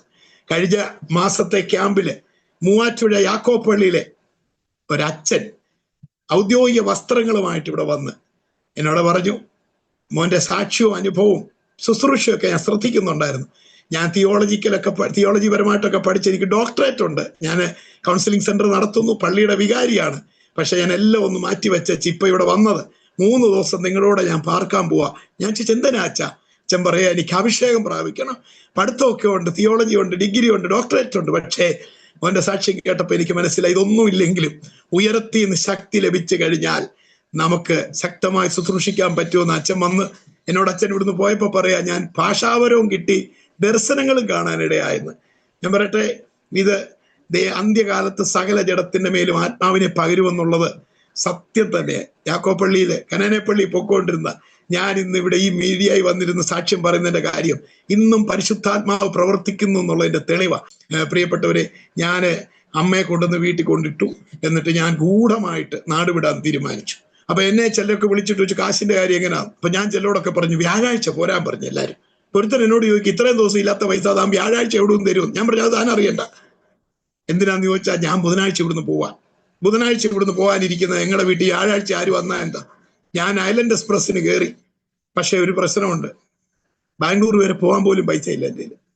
അങ്ങനെ ഇരിക്കുമ്പോൾ ഞാൻ എന്ത് ചെയ്യണമെന്നറിയാതിരിക്കുമ്പോൾ ഇത് ദൈവത്തിന്റെ മഹാ അത്ഭുതം. എൻ്റെ വീടിന്റെ അടുത്ത് ആ ദിവസങ്ങളിൽ താമസിക്കാനായിട്ടൊരു കുടുംബം ഓതറയെന്ന് വന്നു. അവിടെ ഒരു വീട് പണി നടക്കുന്നുണ്ടായിരുന്നു. ആ വീട് പണി നടക്കുമ്പോ ഒക്കെ എന്നെ കടക്കാർ വന്ന് പിടിക്കാതിരിക്കാൻ വേണ്ടി ഞാൻ ആ വീടിന്റെ പണി നടക്കുന്നുണ്ട്. അപ്പൊ അവിടെ നിന്ന് നോക്കിയാൽ ഞങ്ങളുടെ വീട് പൊക്കത്തിലായതുകൊണ്ട് വീട്ടിൽ ആരെങ്കിലും വരുന്നോന്നറിയാം. അപ്പൊ അവിടെ ചെല്ലുന്ന എന്തിനാന്ന് വെച്ചാൽ മേസ്ത്രിമാരോട് വർത്താനമൊക്കെ പറയുമെന്ന്. മഴയൊക്കെ പെയ്താല് ടാർപ്പാളിയൊക്കെ ഞാനിവിടെ വലിച്ചിട്ട് കൊടുക്കും. അപ്പം അവർ കടുകാപ്പി എടുക്കും, എനിക്കൂടെ തരും. അമ്മയോട് ഞാൻ പറഞ്ഞിട്ടുണ്ട്, അമ്മ ഞാൻ ഇവിടെ ഇല്ലെന്ന് പറഞ്ഞാൽ മതിയെന്ന്. അങ്ങനെ ഈ വീട്ടിലെ കയർത്താമസം എല്ലാം കഴിഞ്ഞു കഴിഞ്ഞപ്പോ അവന്റെ ഈ മോനച്ചൻ എന്ന് പറയുന്ന ആളുടെ അമ്മയാ പറയുന്നത്, എടാ മേളത്തെ ആ പയ്യൻ ചുമ്മാ നടക്കൂല, അവന് സ്കൂട്ടറോ ബൈക്കോ എല്ലാം കാണും. അവൻ്റെ കൂടെ മണിമലയിൽ ഒരു ഉപദേശിയുണ്ട്, കുഞ്ഞുമോൻ എന്ന് പറയുന്ന പാസ്റ്ററുണ്ട്. അവിടെ പോയി, എടാ പണ്ട് നമ്മളോട് പറഞ്ഞ ആലോചനയുടെ ബാക്കി പോയി കേക്കടാന്ന് പറഞ്ഞു. അങ്ങനെ ഈ മോനച്ചൻ എൻ്റെ വീട്ടിൽ രാവിലെ കയറി വരിക. ബുധനാഴ്ച രാവിലെ എന്നോട് പറഞ്ഞു, സ്കൂട്ടറോ ബൈക്കോ വല്ലതും ഉണ്ടെങ്കിൽ നമുക്ക് മണിമല ഒന്ന് പോവാം. മണിമല പോയാൽ അവിടെ ഒരു കുഞ്ഞുമോൻ എന്ന് പറയുന്ന പാസ്റ്റർ, മണിമല ഇടേരിക്കപ്പുഴയില് ഈ ഇടയ്ക്ക് അദ്ദേഹം മരിച്ചു പോയത്. അദ്ദേഹം ഒരു ബുധനാഴ്ച ഒരു വിടുതലിന്റെ മീറ്റിംഗ്, ഒരു ഭവന പ്രാർത്ഥന നടത്തുന്നുണ്ട്. അവിടെ ചെന്നാൽ ദൈവാലോചന കേൾക്കാവും. ഞാൻ ചോദിച്ചു, റാന്നിയിലെങ്ങും പാസ്റ്റർമാരൊന്നും ഇല്ലേ ആലോചന പറയുന്നത്? അല്ലെ തന്നെ ഇപ്പം മണിമല വരെ പോകേണ്ട ആവശ്യം തന്നെ. അപ്പൊ എന്നോട് പറയാ, ആ മോനച്ചൻ എന്ന് പറയുന്ന ആളിനോട് പറഞ്ഞ ഒരു ദൂത് നടന്നു, അതിന്റെ ബാക്കി കേൾക്കാൻ പോവാ. ഞാൻ ചോദിച്ചു, എന്തുവാ നിന്നോട് പറഞ്ഞത്, എന്തുവാ നടന്നത്? അപ്പോഴാ അദ്ദേഹം പറയുന്നത്, ഇദ്ദേഹം ഓതറേന്ന് റാന്നി വന്ന് ഞങ്ങളുടെ വീടിന്റെ അടുത്ത് താമസിക്കാനുള്ള കാരണം, ഇദ്ദേഹത്തിന്റെ വീട്ടിൽ ഒരിക്കലൊരു മീറ്റിംഗ് നടന്നപ്പം ഈ കുഞ്ഞോൻ പാസ്റ്റർ ഗസ്റ്റായിട്ട് ചെന്നപ്പോൾ മോനച്ചന്റെ തലയെ കൈവച്ചൊരു ദൂത് പറഞ്ഞു, നീ വിദേശത്ത് പോകും, പക്ഷേ ദൈവം ആഗ്രഹിക്കുന്ന നിലയിൽ നീ മുന്നോട്ട് പോയില്ലെങ്കിൽ നീ ഒരു കെണി പെടാൻ പോവാ, നിന്നെ ദൈവത്തിനല്ലാതെ വിടുവിക്കാൻ ആർക്കും പറ്റുകയില്ല. പുള്ളി അത് ഏറ്റെടുത്തുമില്ല. പുള്ളിയുടെ അപ്പൻ SI ആയിരുന്നു. അപ്പൊ അങ്ങനെ അദ്ദേഹം മസ്കറ്റിൽ പോയി. അവസാനം താൻ ജോലി ചെയ്യുന്ന കമ്പനിയിലോട്ട് ആൾക്കാരെയൊക്കെ എടുക്കുന്നെന്ന് ഒരിത് കേട്ടിട്ട് മോനച്ചനും വേറൊരാളും കൂടെ തിരുവല്ല ഓതറ ഭാഗത്തു നിന്ന് അനേകർക്ക് വിസ കൊടുക്കാമെന്ന് പറഞ്ഞ് പൈസ മേടിച്ചു. പക്ഷെ മോനച്ചനല്ല പൈസ മേടിച്ചു, ഒരാള് പൈസ മേടിച്ചു. മോനച്ചനാ മുമ്പിൽ നിന്നേ, പക്ഷെ മറ്റേ ആള് കാശുമായിട്ട് മുങ്ങി. മോനച്ചനാ ലാസ്റ്റ് ഫ്രണ്ടിൽ നിന്നത്. ഭയങ്കര വിഷയമായി, നാട്ടുകാരിൽ ഇളകി, വീടിന്റെ മുറ്റത്ത് ടാർപ്പാളിയൊക്കെ വലിച്ചു കെട്ടി ആൾക്കാർ സമരം തുടങ്ങി. അങ്ങനെ മെമ്പർമാരൊക്കെ ഇടപെട്ടു, കാശ് കൊടുക്കണമെന്നായി. ലാസ്റ്റ് 2 നില വീടും വസ്തുവും വിറ്റിട്ട് നാട്ടുകാരുടെ എല്ലാം കാശ് കൊടുത്തേച്ച് ബാക്കി വന്ന പൈസയും കൊണ്ടിരിക്കുമ്പോഴാ മോനച്ചന്റെ അമ്മയുടെ അനിയത്തി ഇവിടെ ഉണ്ട്. അവര് വിളിച്ചു പറഞ്ഞു, അയക്കാട്ടെ ജെയിംസ് പാസ്റ്റർ അവിടെ ന്യൂ ഇന്ത്യ ചർച്ചിന് സ്ഥലം കൊടുത്തതിന്റെ ബാക്കി ഫ്രണ്ടില് തമ്പേറടിയുടെ ശബ്ദം ഉള്ളതുകൊണ്ട് ആ ഫ്ലോട്ട് ആരും മേടിക്കത്തില്ല. അപ്പൊ ഇവര് പറഞ്ഞു, തമ്പേറടിയും ചെണ്ടയടിയും ഒന്നും വിഷയമല്ല, ഉള്ള പൈസയ്ക്ക് തരുമോന്ന് ചോദിച്ചു. അങ്ങനെ ഉള്ള പൈസയ്ക്ക് ആ സ്ഥലം മേടിച്ച് ചെറിയൊരു വാർപ്പ് കെട്ടിടം പണിതുകൊണ്ടിരിക്കാൻ. ആ കെട്ടിടത്തിന്റെ പണി പൂർത്തീകരിച്ച് കഴിഞ്ഞ് കയറിത്താമസം കഴിഞ്ഞപ്പോഴാ അമ്മുക്കുട്ടി മാമ പറയുന്നത് മോനച്ചനോട്, എടാ നീ എന്നാ മേളത്തെ പയ്യന്റെ സ്കൂട്ടറോ വല്ലതും കാണും, ആ മണിമല ഇവിടെ അടുത്താടാ, പോയി ഒന്ന് ചോദിരടാ, ബാക്കി എന്തോ ഇനി എന്തോ ചെയ്യേണ്ടെന്ന് ചോദിക്കാൻ പറഞ്ഞു. അപ്പൊ ഇവൻ കേട്ട ദൂതിന്റെ ബാക്കി കേൾക്കാൻ പോവാന്ന് കേട്ടപ്പോ ഞാൻ പറഞ്ഞു, ബാക്കിയുള്ളവരും കൂടെ വരുവാ എന്ന് പറഞ്ഞു. അങ്ങനെ ഞാൻ ഇവനെയും കൊണ്ട് പോവാ. ഇവനാ എനിക്ക് പെട്രോൾ അടിച്ചു തരുന്നത്. എൻ്റെ കയ്യില് സ്കൂട്ടറിനകത്ത് പെട്രോൾ ഇല്ല. അങ്ങനെ RC ബുക്ക് പോലും ഇല്ലാത്ത സ്കൂട്ടർ, പെന്തമ്പുഴ വനത്തിൽ കൂടെ RC ബുക്ക് പോലും ഇല്ലാത്ത വണ്ടി പോലീസുകാർ കാണാതെ ഞങ്ങൾ 2 പേരും കൂടെ തപ്പിത്തടഞ്ഞ് മണിമല ചെന്നു. മണിമല ചെന്ന് തിരക്കപ്പുഴ, ഇടേരിക്കപ്പുഴയിൽ. അപ്പൊ ഇങ്ങനെ ഇടേരിക്കപ്പുഴ ആ വീട്ടിൽ ചെല്ലുമ്പോൾ ഉണ്ടല്ലോ, ആ വീട്ടിലോട്ട് റോഡില്ല. വലിയ വലിയ വണ്ടികളൊക്കെ താഴെ പാർക്ക് ചെയ്തിട്ട് നടന്നു പോവാ. ഈ നടന്നു പോകുന്ന ആൾക്കാരോട് ഞാൻ ചോദിച്ചു, ഇവിടെ തന്നെ പ്രാർത്ഥനയ്ക്ക് വരൂ? എന്നോട് ഞാൻ ചോദിച്ചു, എവിടെ നിന്ന്? കൊല്ലത്തുനിന്ന്. അപ്പോഴേ എനിക്ക് മനസ്സിലായി എന്തോ ഇവിടെ പ്രത്യേകത ഉണ്ടല്ലേ. പിന്നെ മോനച്ചൻ പറയത്തില്ല. പിന്നെ ഞാൻ പോകുന്ന വഴിക്ക് മോനച്ചനോട് പറയും, മോനച്ച എനിക്കൊരു രോഗമോ പൈശാചിക ബാധയാണെങ്കിൽ ഉപദേശിമാരെ തലയ്ക്ക് പിടിച്ച് പ്രാർത്ഥിക്കും, അങ്ങ് മാറും. ഇത് ജപ്തി നോട്ടീസ് കൊണ്ട് ബാങ്ക് മാനേജർ വരുമ്പോൾ പോവിശാശ എന്ന് പറഞ്ഞാൽ അവർ വല്ലു തല്ലിപ്പറിക്കും. അല്ലെ തന്നെ അവര് പറയുന്ന വെളിപ്പാട് നമ്മൾ ബാങ്കിൽ പോയി പറയാൻ പറ്റുമോ? ഞാനൊരു കാഴ്ച കാണുന്നു, മാനേജർ പറയും ഞാനും ഒരു കാഴ്ച കാണുന്നുണ്ട്. അപ്പൊ മോനച്ചൻ എന്നോട് പറയാ, ചെങ്കടലിന്റെ മുമ്പിൽ 6 ലക്ഷം കുടുംബങ്ങള് വഴിയില്ലാതെ നിൽക്കുമ്പോൾ ഒറ്റ രാത്രി കൊണ്ട് 22 ലക്ഷം പേർക്ക് വേണ്ടി ഒരു വഴി വെട്ടി തുറന്നു കൊടുക്കാൻ ദൈവത്തിന് കഴിയുമെങ്കിൽ നിന്റെ കൊച്ചു കുടുംബത്തിന് വേണ്ടി ഒരു വഴി തുറക്കാൻ ദൈവത്തിന് കഴിയത്തില്ലേടാ? സത്യം പറഞ്ഞാൽ അതെനിക്കൊരു വെളിപ്പാടായിരുന്നു. 22 ലക്ഷം പേർക്ക് വേണ്ടി ഒറ്റ രാത്രി കൊണ്ട് വഴി തുറക്കാമെങ്കിൽ എൻ്റെ കുടുംബത്തിന് വേണ്ടി ഒരു കൊച്ചു വഴി തുറക്കാനാണോ ഈ മഹാദൈവത്തിന് കഴിയാത്തതെന്നുള്ളൊരു ചോദ്യം എന്നെ വല്ലാതെ സ്വാധീനിച്ചു. ചുരുക്കി പറഞ്ഞാൽ ഞങ്ങൾ 2 പേരും കൂടെ അവിടെ ചെന്നു. യോഗം പകുതിയായ പിന്നെ ചെന്നേ. കയറി ചെന്ന് ഞാനും കയറി നടക്കിരിക്കുക. എനിക്ക് പാടാനോ പ്രാർത്ഥിക്കാനോ ഒന്നുമുള്ള മൂഡിലല്ല. കാരണം അമ്മ മരിക്കുവോ, വീട്ടിൽ ഇന്നും കടക്കാർ വന്ന് കാണുവോ, നാളെ എങ്ങനെ ഞാൻ സ്ഥലം വിടും എന്നൊക്കെ ഓർത്ത് ഇങ്ങനെ ഇരിക്കുമ്പോൾ ഈ ദൈവദാസൻ പ്രസംഗിച്ചൊന്നും ഞാൻ ശ്രദ്ധിച്ചില്ല. ഞാനിത് കാരണം കുറെ കണ്ടതല്ലയോ, ബന്ധക്കോസിൽ പോയി സ്നാനപ്പെട്ട് തിരുവത്താഴം ഒക്കെ എടുത്ത് കുറെ നാള് ഇതിനകത്തായിരുന്നോണ്ട് എനിക്കിതൊരു പുതുമയൊന്നും തോന്നിയില്ല. പക്ഷേ ഹൃദയം നുറുങ്ങിയവർക്ക് യഹോവ സമീപസ്ഥനാണെന്നും മനസ്സ് തകർന്നവരെ അവൻ രക്ഷിക്കുമെന്നും എനിക്കറിയില്ലായിരുന്നു. ആ ദൈവദാസൻ പെട്ടെന്ന് ജനങ്ങളുടെ ഇടയിൽ കൂടെ വന്ന് എൻ്റെ തലയിലോട്ട് കൈവച്ചിട്ട് ചോദിച്ചു, നാട് വിട്ടു പോവാ അല്ലേ? ഞാൻ പറഞ്ഞു, നാട് വിട്ടു പോവല്ലാതെ വേറെ വഴിയില്ലെന്ന്. ഉടനെ പാസ്റ്റർ പറയാ, നീ നാട് വിട്ടു പോകണ്ട, അനേകം നാടുകളിൽ കർത്താവ് നിന്നെ അയക്കാൻ പോവാന്ന്. എനിക്ക് ആദ്യം ഏറ്റെടുക്കാൻ പറ്റിയില്ല. ഇവിടെ പറയാം, നീ നാട് വിട്ടു പോകണ്ട, നിന്നെ അനേകം നാടുകളിൽ ദൈവം അയക്കാൻ പോവാന്ന്. ഇന്ന് കർത്താവിന്റെ വിശ്വസ്തത ഞാൻ ഓർക്കുമായിരുന്നു. 22 വർഷം കൊണ്ട് എത്ര രാജ്യങ്ങൾ, എത്ര പട്ടണങ്ങൾ, പ്രീ ഡിഗ്രി പോലും ജയിക്കാത്ത ഞാൻ എൻ്റെ ക്വാളിഫിക്കേഷനൊക്കെ തുറന്നു പറയുന്നത് എന്നാന്ന് ചോദിച്ചാൽ, എന്നെ ഈ സാക്ഷ്യം കേട്ടിട്ടൊന്നും ആരും വിദേശ രാജ്യത്തൊന്നും ശുശ്രൂഷയ്ക്ക് വിളിക്കണ്ട. കാരണം എന്നെ ദൈവം ശുശ്രൂഷയ്ക്ക് കണ്ടിട്ടുണ്ടെങ്കിൽ എന്നോട് പണ്ട് ദൈവാത്മാവ് പറഞ്ഞു, മോനെ കൊർന്നല്യോസിന്റെ വീടിനകത്ത് ഞാൻ പത്രോസിനെ അയച്ചത് അവന്റെ ശുശ്രൂഷ യൂട്യൂബിൽ കണ്ടിട്ടോ പവർ വിഷനിൽ കണ്ടിട്ടോ അല്ല.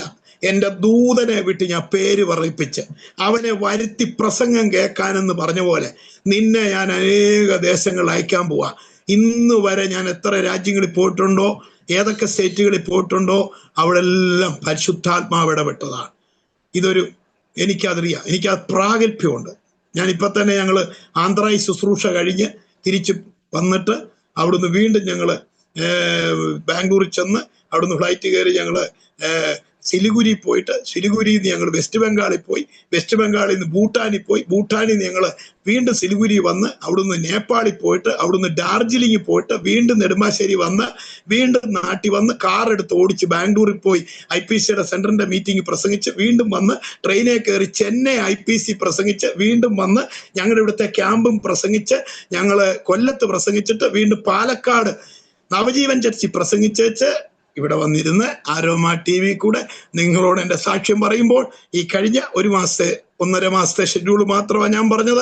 കർത്താവ് ഒരിക്കലും ഫോഷ്ക്ക് പറയത്തില്ല, കർത്താവ് ഒരിക്കലും ഫോഷ്ക്ക് പറയത്തില്ല. എൻ്റെ തലയെ പിടിച്ചിട്ട് 2002 ഏപ്രിൽ മാസം 20-ാം തീയതി രാത്രി പകല് ആ ദൈവദാസൻ പറയാം, നീയായിട്ട് നാട് വിട്ടു പോകണ്ട, അനേകം നാടുകളിൽ കർത്താവ് നിന്നെ അയക്കാൻ പോവാന്ന്. 22 വർഷം കൊണ്ട് ഞാൻ ഉറക്കെ പ്രഖ്യാപിക്കുന്നു, യേശു ക്രിസ്തു വാഗ്ദത്തങ്ങളിൽ വിശ്വസ്തനും വാക്ക് പറഞ്ഞാൽ മാറാത്തവനുമാണ്. ഫോഷ്ക്ക് പറയാൻ യേശു ക്രിസ്തു വെറും മനുഷ്യനല്ല, അവൻ ഇന്നലെ ഇന്നും എന്നേക്കും അനന്യനാണ്. ആ ദൈവദാസൻ ആദ്യം പറഞ്ഞപ്പോൾ ഞാൻ ഏറ്റെടുത്തില്ല.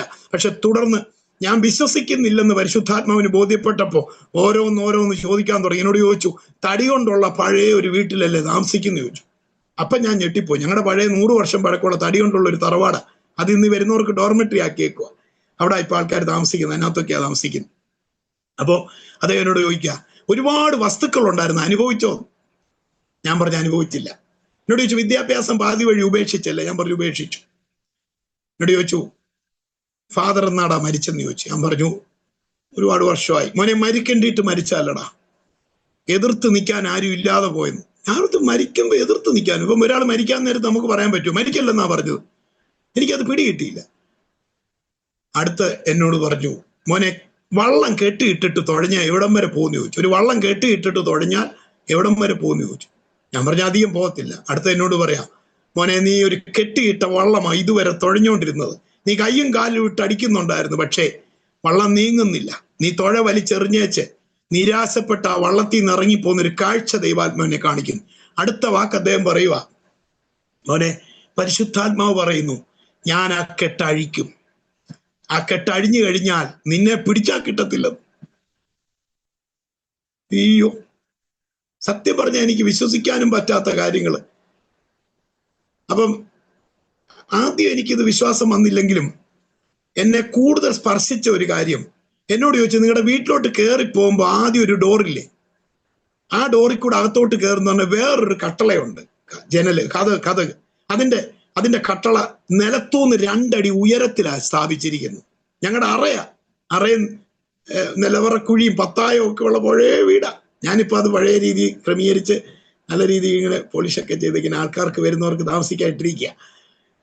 അതെന്നെ വല്ലാതെ ചിന്തിപ്പിച്ചു. എനിക്ക് മനസ്സിലായി, എന്തോ വ്യക്തമായി ദൈവാസം കണ്ടിട്ടാ പറയുന്നത്. അന്ന് എനിക്ക് ബോധ്യപ്പെട്ടു, എന്നെ അറിയുന്ന ഏതോ ഒരു ശക്തി ഈ പ്രപഞ്ചത്തിലുണ്ടെന്ന്. രക്തസ്രാവക്കാർ യേശുവിന്റെ പുറകിൽ കൂടെ ചെന്ന് വസ്ത്രത്തെ തൊട്ടപ്പോഴും അവർക്ക് ബ്ലീഡിങ് ആണെന്ന് അറിഞ്ഞ് ഇറങ്ങി വന്ന ആ സ്ത്രീയെ സൗഖ്യമാക്കിയ ആ ദിവ്യ ശക്തിയെ എന്നോട് സംസാരിക്കാൻ എനിക്ക് ആദ്യം പിടികിട്ടിയില്ല. അപ്പൊ മീറ്റിംഗ് എല്ലാം കഴിഞ്ഞപ്പോൾ മോനച്ചൻ അങ്ങ് പോകാൻ ധൃതി വെച്ചപ്പോൾ ഞാൻ പറഞ്ഞു, മോനച്ച പോകരുത്, എനിക്ക് 2 കാര്യം ഈ പാസ്റ്ററോട് ചോദിക്കണം, 2 കാര്യം. അങ്ങനെ ഞാൻ പാസ്റ്റർ മുറിക്കകത്ത് തിരിച്ചു കയറി ചെന്നിട്ട് ഞാൻ പറഞ്ഞു, പാസ്റ്റേ എനിക്ക് 2 കാര്യം അറിയണം. പാസ്റ്റർ ചോദിച്ചാൽ എന്നാന്ന്? ഞാൻ പറഞ്ഞു, പാസ്റ്റേ മോനച്ചൻ വല്ലതും പറഞ്ഞായിരുന്നു, എൻ്റെ കാര്യം വല്ലതും പറഞ്ഞത്. ഞങ്ങൾ താമസിച്ചാ ചെന്നതും, മീറ്റിംഗ് തുടങ്ങിയ പിന്നെ ചെന്ന്. അപ്പൊ എന്നോട് ചെയ്ത് മോനിച്ചൻ. ഞാൻ ചോദിച്ചു, പാസ്റ്റർ ഞങ്ങൾ തടിയും കൊണ്ടുള്ള വീട്ടിലാണ് താമസിക്കുന്നു, എനിക്ക് കടമാണെന്നും ഞാൻ വീട് വിട്ടു പോകാമെന്നും പാസ്റ്ററോട് ആരാ പറഞ്ഞത്?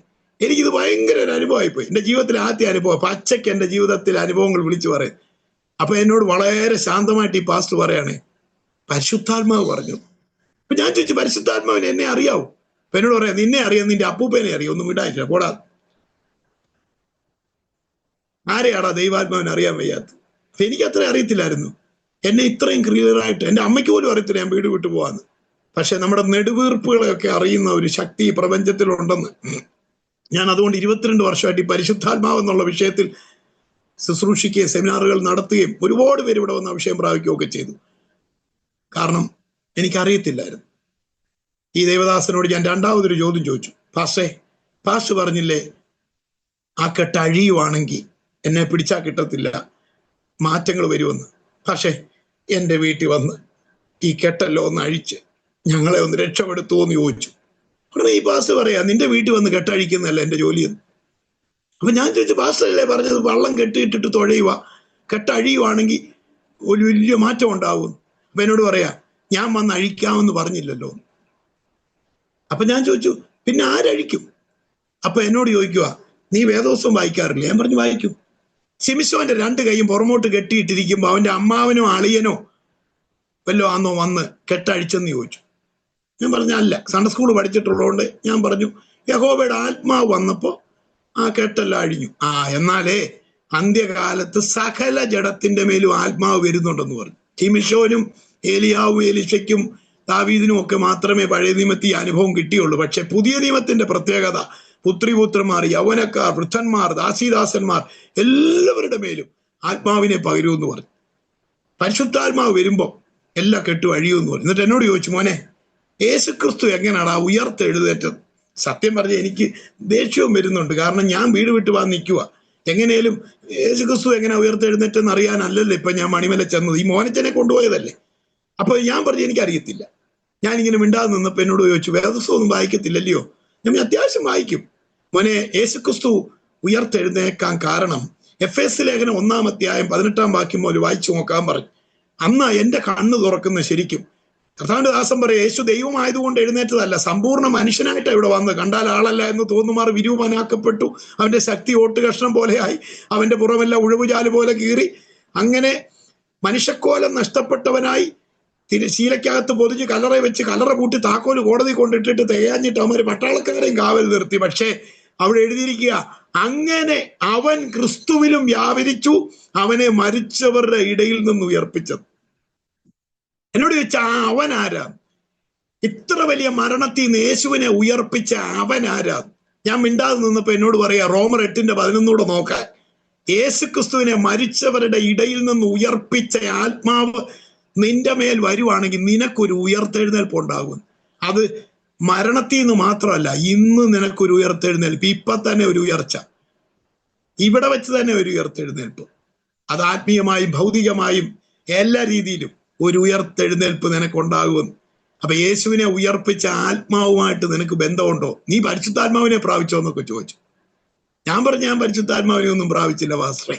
എന്നോട് ചോദിച്ചു, നീ സ്നാനപ്പെട്ടതാണോ? ഞാൻ 95-ല് ബാംഗ്ലൂരിൽ വെച്ച് ഞാൻ സ്നാനപ്പെട്ടതാ. അങ്ങനെ എന്നിട്ട് പുള്ളി എന്നോട് പറഞ്ഞു, മോനെ, ഞാൻ പറയുന്ന പോലെ നീ ചെയ്യുവാണെന്നുണ്ടെങ്കിൽ എല്ലാ കെട്ടും അഴിയാൻ പോവാ, നീ അനേകരുടെ ഇടയിൽ സാക്ഷിയാകാൻ പോവാ. ഇന്ന് ഞാൻ ഈ ഇത്രയും വലിയൊരു ചാനലിൽ കൂടെ അനേക ആയിരങ്ങൾ ലോകമെമ്പാടും ഇന്ന് ദൈവദാസന്മാര് ശുശ്രൂഷകൾ അനുഭവിച്ചുകൊണ്ടിരിക്കുന്ന ഈ ആരോമ ടിവിക്കകത്തൂടെ ഞാൻ ഇന്ന് കർത്താവിനെ സാക്ഷീകരിക്കുമ്പോൾ ഇതെല്ലാം ഒരു പ്രവചന നിവൃത്തിയാ. പാസ്റ്റേ, ഞാൻ അഭിഷേകം പ്രാപിച്ചു കഴിഞ്ഞപ്പോൾ കർത്താവിനോട് പറഞ്ഞു, നിനക്ക് ചെന്നെത്താൻ പറ്റാത്തടത്ത് നീ മീഡിയയിലൂടെ അനേകരുടെ ബെഡ്റൂമിനകത്ത് എൻ്റെ സാക്ഷ്യം എത്തിക്കുമെന്ന്. ഈ മീഡിയയിലൂടെ അനേകരുടെ മുറിക്കകത്ത് ലോകരാജ്യങ്ങളിൽ എത്തി, ശരീരം കൊണ്ട് ദൂരസ്ഥനാണെങ്കിലും ഇങ്ങനെ മീഡിയയിലൂടെ അനേകരോട് സംസാരിക്കാൻ ദൈവം ഭാഗ്യം തരുമ്പോൾ ഇത് യാദൃശ്ചികമല്ല. കർത്താവ് പറഞ്ഞു, ഞാൻ നിന്നെ അനേകരുടെ നടുവിൽ എൻ്റെ സാക്ഷിയാക്കും. ഞാനൊരു പ്രാവശ്യം കൂടെ ദൈവത്തിന് നന്ദി പറയുകയാണ്, കർത്താവിന്റെ വിശ്വസ്തത ഓർത്ത്. ഞാൻ പറയട്ടെ, അന്ന് ദൈവദാസൻ എന്നോട് ചോദിച്ചു, മോനെ, എന്നോട് 1-2 ചോദ്യങ്ങൾ ചോദിച്ചു. അങ്ങനെ എനിക്കൊരു വെളിപ്പാട്ട്, ഞാൻ ആദ്യമേ പറഞ്ഞല്ലോ, വചനത്തിൽ നിന്ന് കിട്ടിയ ഒരു വെളിപ്പാട്, അല്ലാതെ ഒരു ദൈവദാസൻ വന്ന് കിടന്ന് ശാസിക്കോ ഫൽസിക്കോ ചെയ്ത് പെട്ടെന്നൊരു അത്ഭുതം നടന്നതല്ല. എനിക്ക് വെളിപ്പെടുത്തി തന്ന ചില വചനഭാഗങ്ങൾ, അത് ഞാൻ അത്യാവശ്യക്കാരനായിട്ട്, പ്രത്യേകിച്ച് ഈ വെളിപ്പാട് ദൈവദാസൻ പറഞ്ഞതെല്ലാം സത്യമായതുകൊണ്ട് ഞാൻ ഒരു കാണപ്പെട്ട ദൈവത്തെ പോലെ അദ്ദേഹത്തിന്റെ വായിൽ നിന്ന് വരുന്ന വാക്കുകളെ അതുപോലെ ഏറ്റെടുത്ത്, ഈ ദൈവവചനത്തിൽ ഇങ്ങനെ എഴുതിയിട്ടുണ്ട്, എൻ്റെ വചനങ്ങളെ കേട്ടിട്ട് തലയാട്ടുന്നവനല്ല, കേട്ട് ചെയ്യുന്നവൻ പാറമേ പണിത വീട് പോലെ. കേട്ടിട്ട് ചെയ്തു നോക്കിയതാണ് ഒരു പരിധി വരെ എൻ്റെ ജീവിതത്തിൽ എന്തെങ്കിലും സംഭവിച്ചെങ്കിൽ ചെയ്തു നോക്കി. എനിക്ക് പ്രാഗൽഭ്യത്തോടെ പറയാൻ പറ്റും. തലയാട്ടിയിട്ട് പോരുമല്ലായിരുന്നു, ഇവിടെ വന്നത് ചെയ്തു നോക്കി. എൻ്റെ പ്രേക്ഷകരോട് ഞാൻ പറയട്ടെ, ഈ ദൂതിനകത്തൂടെ ഞാൻ പറയട്ടെ, നിങ്ങൾ ഒരുപക്ഷെ വിചാരിക്കും ഞാൻ കഥ പറയുവാൻ. അല്ല, ഞാൻ ഇന്നലെയും പാലക്കാട്ട് ഈ അനുഭവം പറഞ്ഞപ്പോൾ ഞാനൊരു കാര്യം പറഞ്ഞു. ഈ കൊശവന്റെ വീട്ടിലോട്ട് യിരെമ്യാവിനെ ദൈവം പറഞ്ഞു വിട്ടു. അപ്പൊ യിരെമ്യാവ് പറഞ്ഞാണ്, ദൈവമേ, കൊശവൻ പാത്രം ഉണ്ടാക്കുന്നത് ഞാൻ ഒത്തിരി കണ്ടിട്ടുണ്ട്, അതിനി എന്നോ കാണാൻ. ദൈവം പറഞ്ഞു, മിണ്ടാതെ അവിടെ പോയിരുന്നു നോക്കാൻ പറഞ്ഞു. അപ്പൊ ചെന്നപ്പോൾ ഉണ്ട് കൊശവൻ ഒരു പാത്രം ഉണ്ടാക്കുന്നു, അതങ്ങ് പെട്ടെന്ന് പൊട്ടിപ്പോയി. കൊശവൻ അത് ചവിട്ടിക്കൂട്ടി വീണ്ടും മറ്റൊരു പാത്രമാക്കി മാറ്റുന്നു. അപ്പൊ ഒന്ന് പൊട്ടിപ്പോയിട്ട് വേറൊരു പാത്രം ഉണ്ടാക്കിയപ്പോൾ അതിനകത്തൂടെ യിരെമ്യാവിനൊരു ദൂത് കിട്ടി, ഇസ്രായേൽ എൻ്റെ കൈകളിൽ ഇതുപോലാണ്, അത് തകർന്നുടഞ്ഞു പോയാലും ഞാനതിനെ പണിത് മറ്റൊരു മാന്യപാത്രമാക്കി തീർക്കുമെന്ന്. കൊശവന്റെ പാത്രം പണിയുന്നതിനകത്തൂടെ ഒരു ദൂത്, ഒരു സന്ദേശം യിരെമ്യാവിന് കൊടുത്തെങ്കിൽ, ഞാനിത് കഥ പോലെ പറഞ്ഞാലും എന്നെ കേൾക്കുന്ന പ്രിയപ്പെട്ട പ്രാഗൽഭ്യത്തോടെ ഞാൻ പറയാം, ഇതിനകത്തൂടെ നിങ്ങൾക്കൊരു സന്ദേശമുണ്ട്. ഇതിനകത്തൂടെ നിങ്ങളോട് ദൈവം സംസാരിക്കും. നിങ്ങൾ ഇനി എന്ത് ചെയ്യണമെന്ന് നിശ്ചയമായും നിങ്ങളുടെ ചില ചോദ്യങ്ങൾക്കുള്ള മറുപടി ഈ അനുഭവങ്ങൾക്കകത്തൂടെ നിങ്ങളോട് ദൈവം സംസാരിക്കും. കാരണം വിവിധ നിലകളിലാണ് ദൈവം സംസാരിക്കും. വചനത്തിലൂടെ സംസാരിക്കും, അനുഭവങ്ങളോട് സംസാരിക്കും, സ്വപ്നത്തിലൂടെ സംസാരിക്കും. ദൈവത്തിന് തീക്കകത്തൂടെയും വെള്ളത്തിൽ കൂടെയും കാറ്റിനകത്തൂടെ എല്ലാം വഴിയുണ്ട്. അതുകൊണ്ട് എനിക്കറിയാം, ഞാൻ നല്ല ആത്മസാന്നിധ്യം അനുഭവിച്ചുകൊണ്ടാണ് ഇതിനകത്ത് സംസാരിച്ചുകൊണ്ടിരിക്കുന്നത്. എനിക്കറിയാം, എന്നോട് ദൈവാത്മാവ് പെട്ട് ഉപവസിച്ച് പ്രാർത്ഥിച്ചു വേണം നീ ഈ സാക്ഷ്യം പറയാൻ. കാരണം ഇത് അനേകർക്ക് ഒരു മറുപടിയായിട്ട് വരാൻ പോകുകയാണ്. ഈ ക്രിസ്തീയ ജീവിതത്തിൽ ഇറങ്ങി തിരിച്ചിട്ട് രണ്ടും അല്ലാത്ത പരുവത്തിൽ വിട്ടുപോകാനൊക്കെ അതും വയ്യ. ഒരാളോട് ഞാൻ ഇവിടെ ചോദിച്ചു, സ്നാനപ്പെട്ടതാണോ? എന്നോട് പറയാ പെട്ടുപോയെന്ന്. വേർത്തിനോട് ചോദിച്ചപ്പോൾ പറയാ പെട്ട് കിടക്കുവാന്ന്. അങ്ങനെ പെന്തക്കോസ്തി വന്ന് പെട്ട് കിടക്കുന്ന, പെട്ടുപോയെന്ന് പറയുന്ന ആരെങ്കിലും ഉണ്ടെങ്കിൽ നിങ്ങൾ പെട്ടുപോയിട്ടില്ല. നിങ്ങൾ ആരെയും പെടുത്തുന്നവനല്ല എൻ്റെ ദൈവം. നമ്മൾ അറിയേണ്ട പോലെ കാര്യങ്ങൾ അറിയണം. കർത്താവ് തന്നെ പറയുന്നുണ്ട്, തിരുവെഴുത്തുകളെയും ദൈവശക്തിയെയും അറിയായാൽ നിങ്ങൾ തെറ്റിപ്പോകും. തിരുവെഴുത്ത് പലർക്കും അറിയാം, പക്ഷെ ദൈവശക്തിയെ എക്സ്പീരിയൻസ് ചെയ്തിട്ടില്ല. അവനെയും അവന്റെ പുനരുത്ഥാനത്തിന്റെ ശക്തിയെയും അനുഭവിച്ചറിഞ്ഞെങ്കിൽ മാത്രമേ ഈ മരിച്ചവരുടെ എന്നൊരു പുനരുത്ഥാനം നമുക്കുണ്ടാകത്തുള്ളൂ. മരിച്ചു കിടക്കുന്ന അനേകരുടെ നടുവിൽ നിന്ന് നമുക്കൊരു ഉയർത്തെഴുന്നേൽപ്പ് ഉണ്ടാകണമെങ്കിൽ യേശുവിനെ കുറിച്ച് മാത്രം അറിഞ്ഞാൽ പോരാ. ഇന്ന് ബ്രദറൻ സമൂഹത്തിൽ നിന്ന് അനേകർ എൻ്റെ വീട്ടിൽ വന്ന് പലരും അഭിഷേകം പ്രാപിക്കും. സത്യമായിട്ട് പറയാം, TPM-ന്ന്, RC-ക്കാര്, യാക്കോക്കാര്, പെന്തക്കോസുകാര്, ജാതി മത സഭാ സാമുദായിക വ്യത്യാസമില്ലാതെ എല്ലാ സുനി ഐക്കാടെന്നുള്ള ഫേസ്ബുക്ക് പേജിനകത്ത് കയറി പുറമോട്ട് സ്ക്രോൾ ചെയ്താൽ വർഷങ്ങളായിട്ട് ഞങ്ങൾ ഓലപ്പര ഇവിടെ ആദ്യം ഉണ്ടാക്കിയത്. ഒരു ഓലപ്പര ഉണ്ടാക്കിയിട്ട് അതിനകത്ത് ഞാൻ എഴുതി വെച്ച്, അന്ത്യകാലത്ത് സകല ജഡത്തിന് മേലും ആത്മാവിനെ പകരും. ഓലപ്പര ദൈവം നിറച്ചു. നോർത്ത് ഇന്ത്യയിൽ നിന്ന് വരെ ആൾക്കാർ വരാൻ തുടങ്ങി.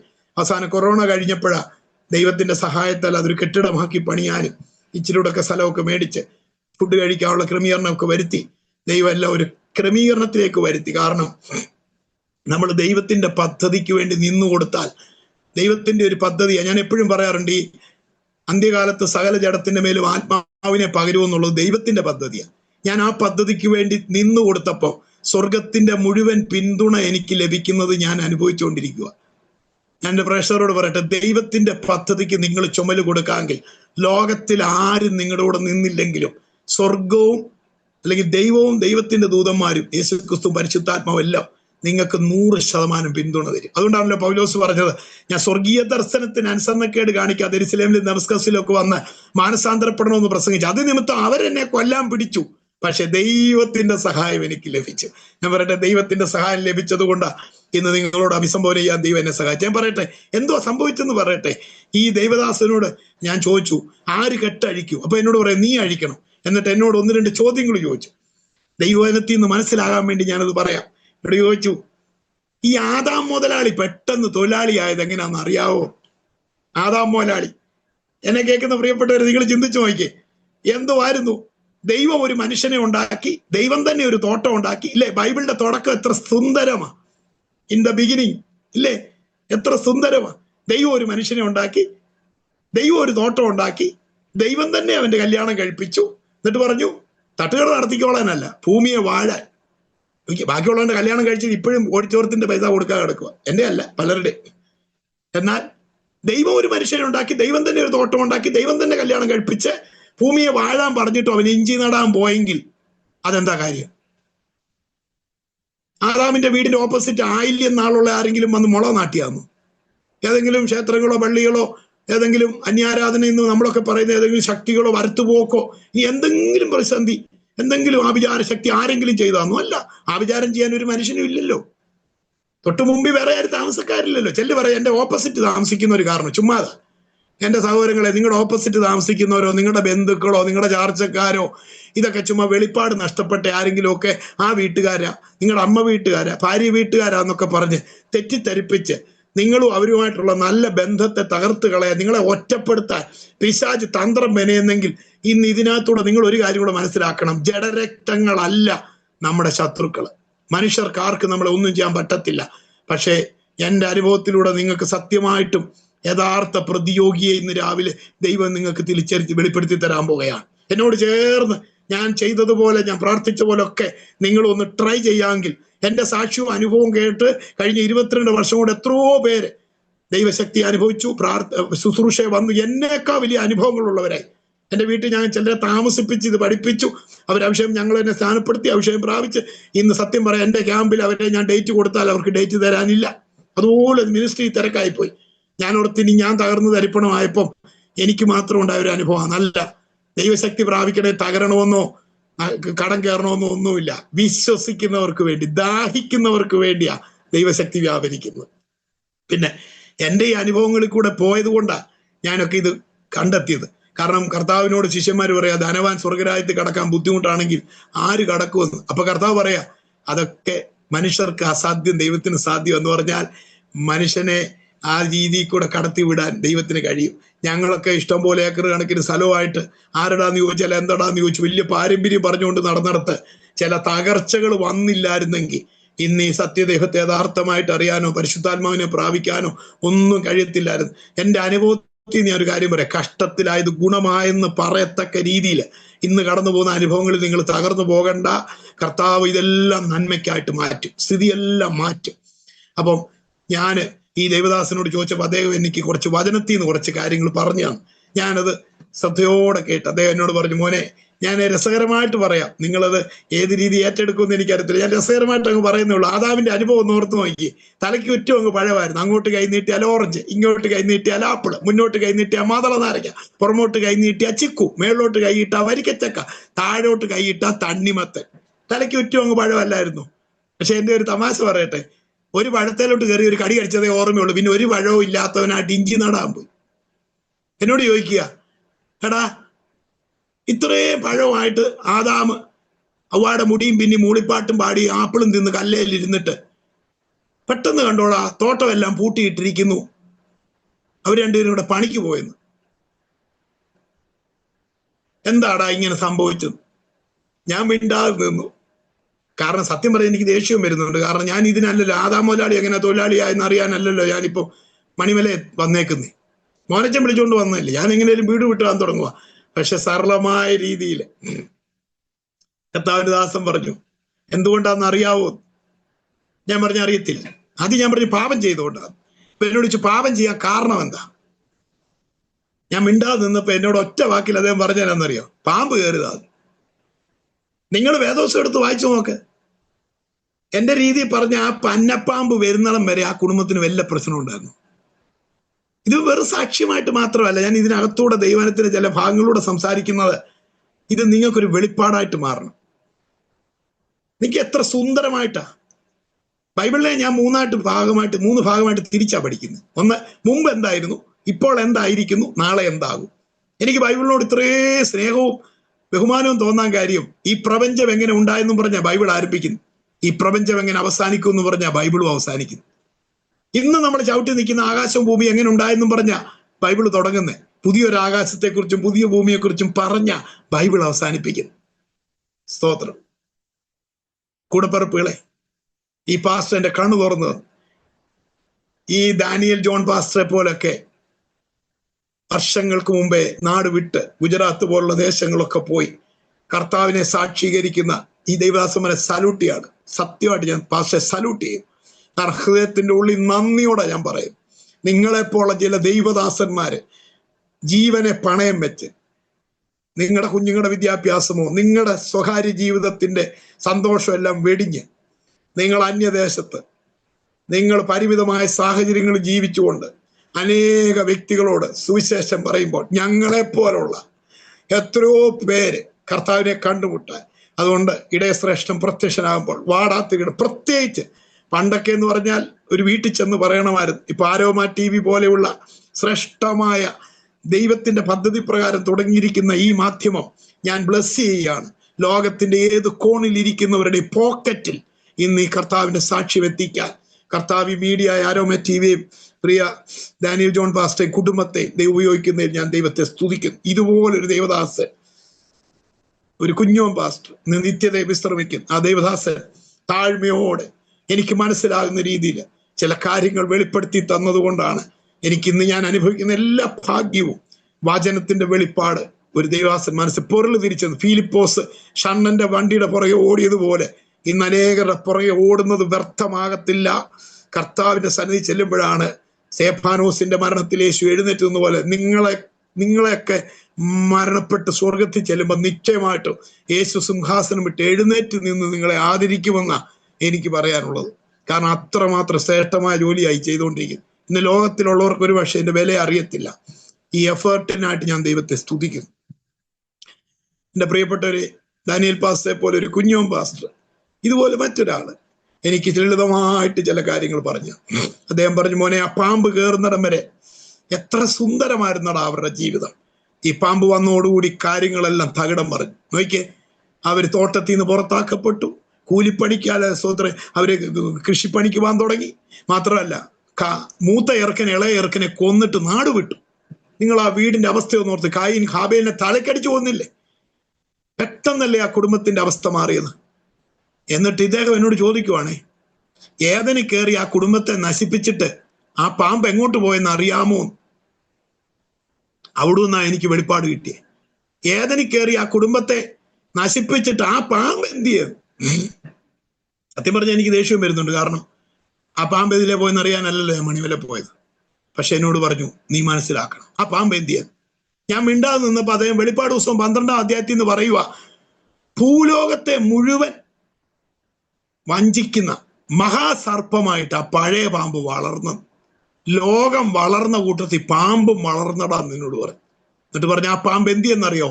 1 പത്രോസ് 5-ാം അധ്യായത്തിന്റെ 6-ാം വാക്യം മുതൽ ഇങ്ങോട്ട് കർത്താവിദാസൻ പറഞ്ഞു, ആരെ വിഴുങ്ങണമെന്ന് നോക്കി അലറുന്ന സിംഹത്തിന്റെ കൂട്ട് ഇപ്പൊ ചുറ്റിത്തിരിഞ്ഞ് നടക്കുക. ലോകത്തിൽ നിങ്ങൾക്കുള്ള സഹോദര വർഗത്തിന്, നിനക്ക് മാത്രമല്ല നിന്റെ സഹോദര വർഗത്തിന് ഉൾപ്പെടെ ഈ വിധത്തിലുള്ള കഷ്ടങ്ങൾ വരുന്നതിന്റെ കാരണം ഈ സിംഹം പോലെ അവൻ ഇപ്പൊ ചുറ്റിത്തിരിഞ്ഞ് നടക്കുക.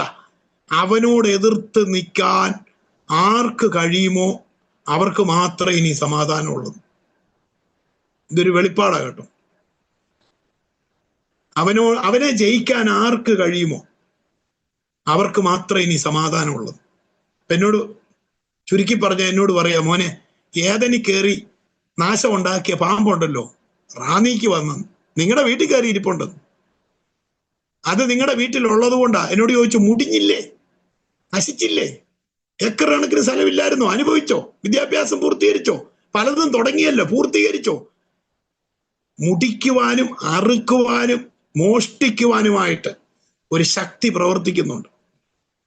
ഞാനിത് പറയുമ്പോൾ ഒരു അറിവിന് വേണ്ടി ഒരു കാര്യം പറയും. ഈ പത്രോസ് ദൈവത്തെയും സാത്താനെയും ഒരേ വായിൽ പരിചയപ്പെടുത്തുന്ന ഒരു ഭാഗമാണ് 1 പത്രോസ് 5-6 മുതൽ.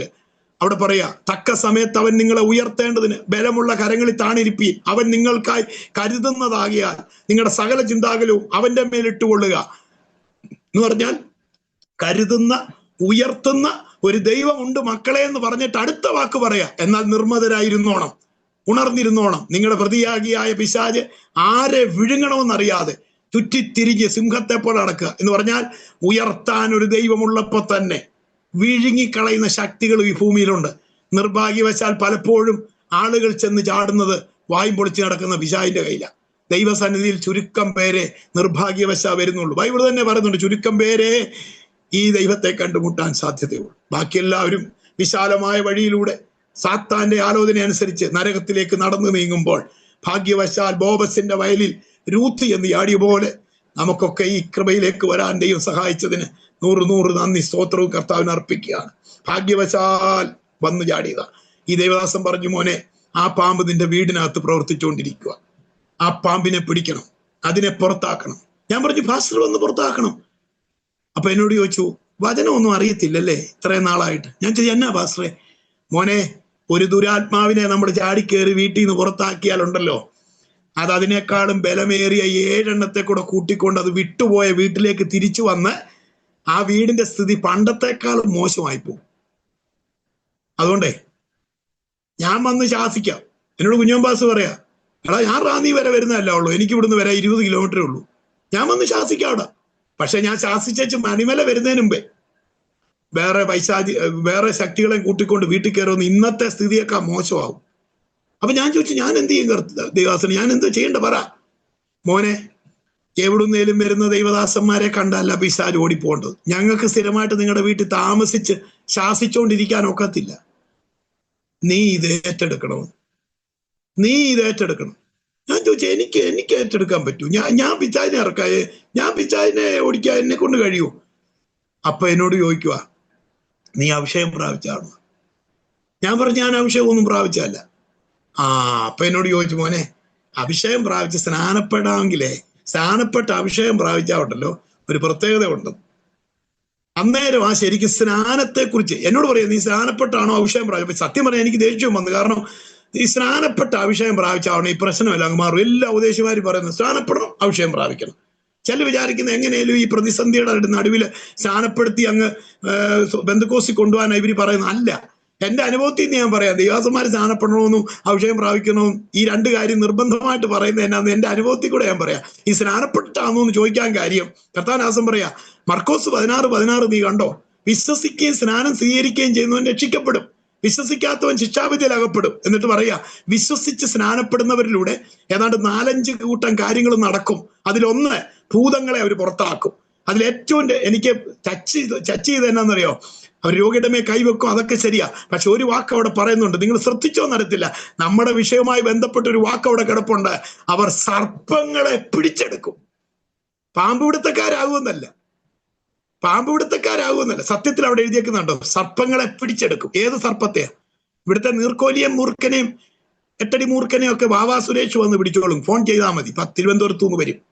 വാവാ സുരേഷ് വന്ന് ഇവിടുത്തെ ചേരെ പിടിക്കുമ്പോൾ മഹാസർപ്പത്തെ പിടിക്കാൻ ഇവിടെ സാധാരണ വാവാ സുരേഷിനൊന്നും കഴിയത്തില്ല, ഫോറസ്റ്റ് ഡിപ്പാർട്ട്മെന്റിനൊന്നും കഴിയത്തില്ല. ഈ പഴയ പാമ്പിനെ പൗലോസ് കൊരിന്ത്യലേഖനത്തിൽ പറഞ്ഞില്ലേ, പഴയ ഒരു പാമ്പുണ്ടെന്ന്, ഔവായെ ചതിച്ച പാമ്പ്. കൊരിന്ത്യ സഭയെ ചതിക്കുമോ എന്നുള്ള പേടി പൗലോസ് പറഞ്ഞില്ലേ? ആ പാമ്പിനെ കൈകാര്യം ചെയ്യാൻ കഴകമുള്ളവർ ആരാന്നറിയോ? പാപം ചെയ്യുന്നവർക്ക് ഇതിനെ തടയാൻ ഒക്കത്തില്ല. സ്നാനം എന്ന് പറയുന്ന ഒരു സഭ മാറാനും ഒരു സമുദായം മാറാനും മതം മാറാനല്ല, ക്രിസ്തുവിനോട് ചേരാൻ സ്നാനമേറ്റിരിക്കുന്ന നിങ്ങൾ എല്ലാവരും ക്രിസ്തുവിനെ ധരിച്ചിരിക്കുന്നു. അപ്പോ സ്നാനപ്പെടുക എന്ന് പറഞ്ഞാൽ ജഡത്തിന്റെ അഴുക്ക് കളയാനല്ല, ദൈവവുമായിട്ടുള്ള നല്ല മനസാക്ഷിക്കുള്ള അപേക്ഷ. ഡാനിയൽ പാസ്റ്ററെ, പട്ടാളത്തിൽ ചേർന്ന് കഴിഞ്ഞാൽ പിന്നെ തോക്ക് ഉപയോഗിക്കാനായിട്ട് പോലീസ് സ്റ്റേഷനിൽ നിന്ന് എല്ലാ ദിവസവും രാവിലെ ലൈസൻസ് പ്രത്യേകം എടുക്കണം. വേണ്ടി വന്നാൽ ബോംബ് വരെ ഇടാനുള്ള അധികാരം പട്ടാളത്തിൽ ചേർന്നാലുണ്ട്. ഇതുപോലെ ക്രിസ്തുവിനോട് ചേരുവാൻ സ്നാനപ്പെട്ട് കഴിഞ്ഞാൽ അവരെല്ലാവരും ക്രിസ്തുവിനെ പോലെ. എനിക്ക് അറിയാം, നമ്മുടെ BJP ചേർന്ന് കഴിഞ്ഞാൽ എല്ലാവരും പ്രധാനമന്ത്രി ആകത്തില്ല. അല്ലേ പ്രധാനമന്ത്രിയാകും, എല്ലാവരും മോദി ആകത്തില്ല, ബഹുമാനപ്പെട്ട മോദി ആകത്തില്ല. എന്നാൽ ക്രിസ്തുവിനോട് ചേരുന്ന എല്ലാവരും ക്രിസ്തുവിനെ ധരിക്കും. അതിലെനിക്ക് ഏറ്റവും സന്തോഷം തോന്നിയത്, അതിലാണെന്നോ പെണ്ണെന്നോ യവനെന്നോ യഹൂദനെന്നോ ദാസനെന്നോ സ്വതന്ത്രനെന്നോ ഒന്നുമില്ല. ആർക്ക് വേണേലും ക്രിസ്തുവിനെ ധരിക്കാം, ക്രിസ്തുവിനെ പോലാകാം. ഈ വെളിപ്പാട് സത്യമായിട്ട ഞാനും ദാനിയേൽ പാസ്റ്ററും ഒക്കെ ഈ കർത്താവിന്റെ വേലക്കാരായത്. അല്ലെ, ഞങ്ങളുടെയൊക്കെ പശ്ചാത്തലം പരിശോധിച്ചാൽ ഈ ശുശ്രൂഷ വരാൻ യാതൊരു യോഗ്യതയില്ലാത്തടത്തുനിന്ന് ദൈവത്തിന്റെ നാമത്തിൽ ഇങ്ങനെ പ്രാഗൽഭ്യത്തോടെ ഇരുന്ന് ദൈവവചനം സംസാരിക്കാൻ കഴിയുന്നതിന്റെ കാരണം ആണെന്നോ പെണ്ണെന്നോ ദാസനെന്നോ ദാസിയെന്നോ യവനെന്നോ യഹൂദനെന്നോ വ്യത്യാസമില്ലാതെ ക്രിസ്തുവിനോട് ചേരുവാൻ സ്നാനമേറ്റിരിക്കുന്ന നമ്മളെല്ലാവരും ക്രിസ്തുവിനെ ധരിച്ചിരിക്കുകയാണ്. ഇത് ഏറ്റെടുക്കാമെങ്കിൽ ഈ ദൂത് ഏറ്റെടുക്കുന്ന നിങ്ങൾ അടുത്ത ക്രിസ്തുവായിട്ട് എഴുന്നേക്കാൻ പോവാ. യേശു അല്ല, ക്രിസ്തു എന്ന വാക്കിന്റെ അർത്ഥം മനസ്സിലാക്കുക, തെറ്റിദ്ധരിക്കില്ല. അഭിഷേകം ചെയ്യപ്പെട്ടവൻ, പ്രത്യേക ദൗത്യത്തിന് വേണ്ടി അഭിഷേകം ചെയ്യപ്പെട്ടവന്റെ പേരാ ക്രിസ്തു. യേശു പ്രത്യേകമായ ഒരു ദൗത്യത്തിന് വേണ്ടി അഭിഷക്തനായി യഹോവയായ ദൈവം സ്നാനമേറ്റ് കയറി യേശുവിനെ പരിശുദ്ധാത്മാവ് നിറച്ചപ്പോൾ യേശുവിനെ അന്നു മുതൽ യേശു ക്രിസ്തു എന്ന് വിളിച്ചു. കാരണം പ്രത്യേക കാര്യങ്ങൾ ചെയ്യാൻ. എന്താ?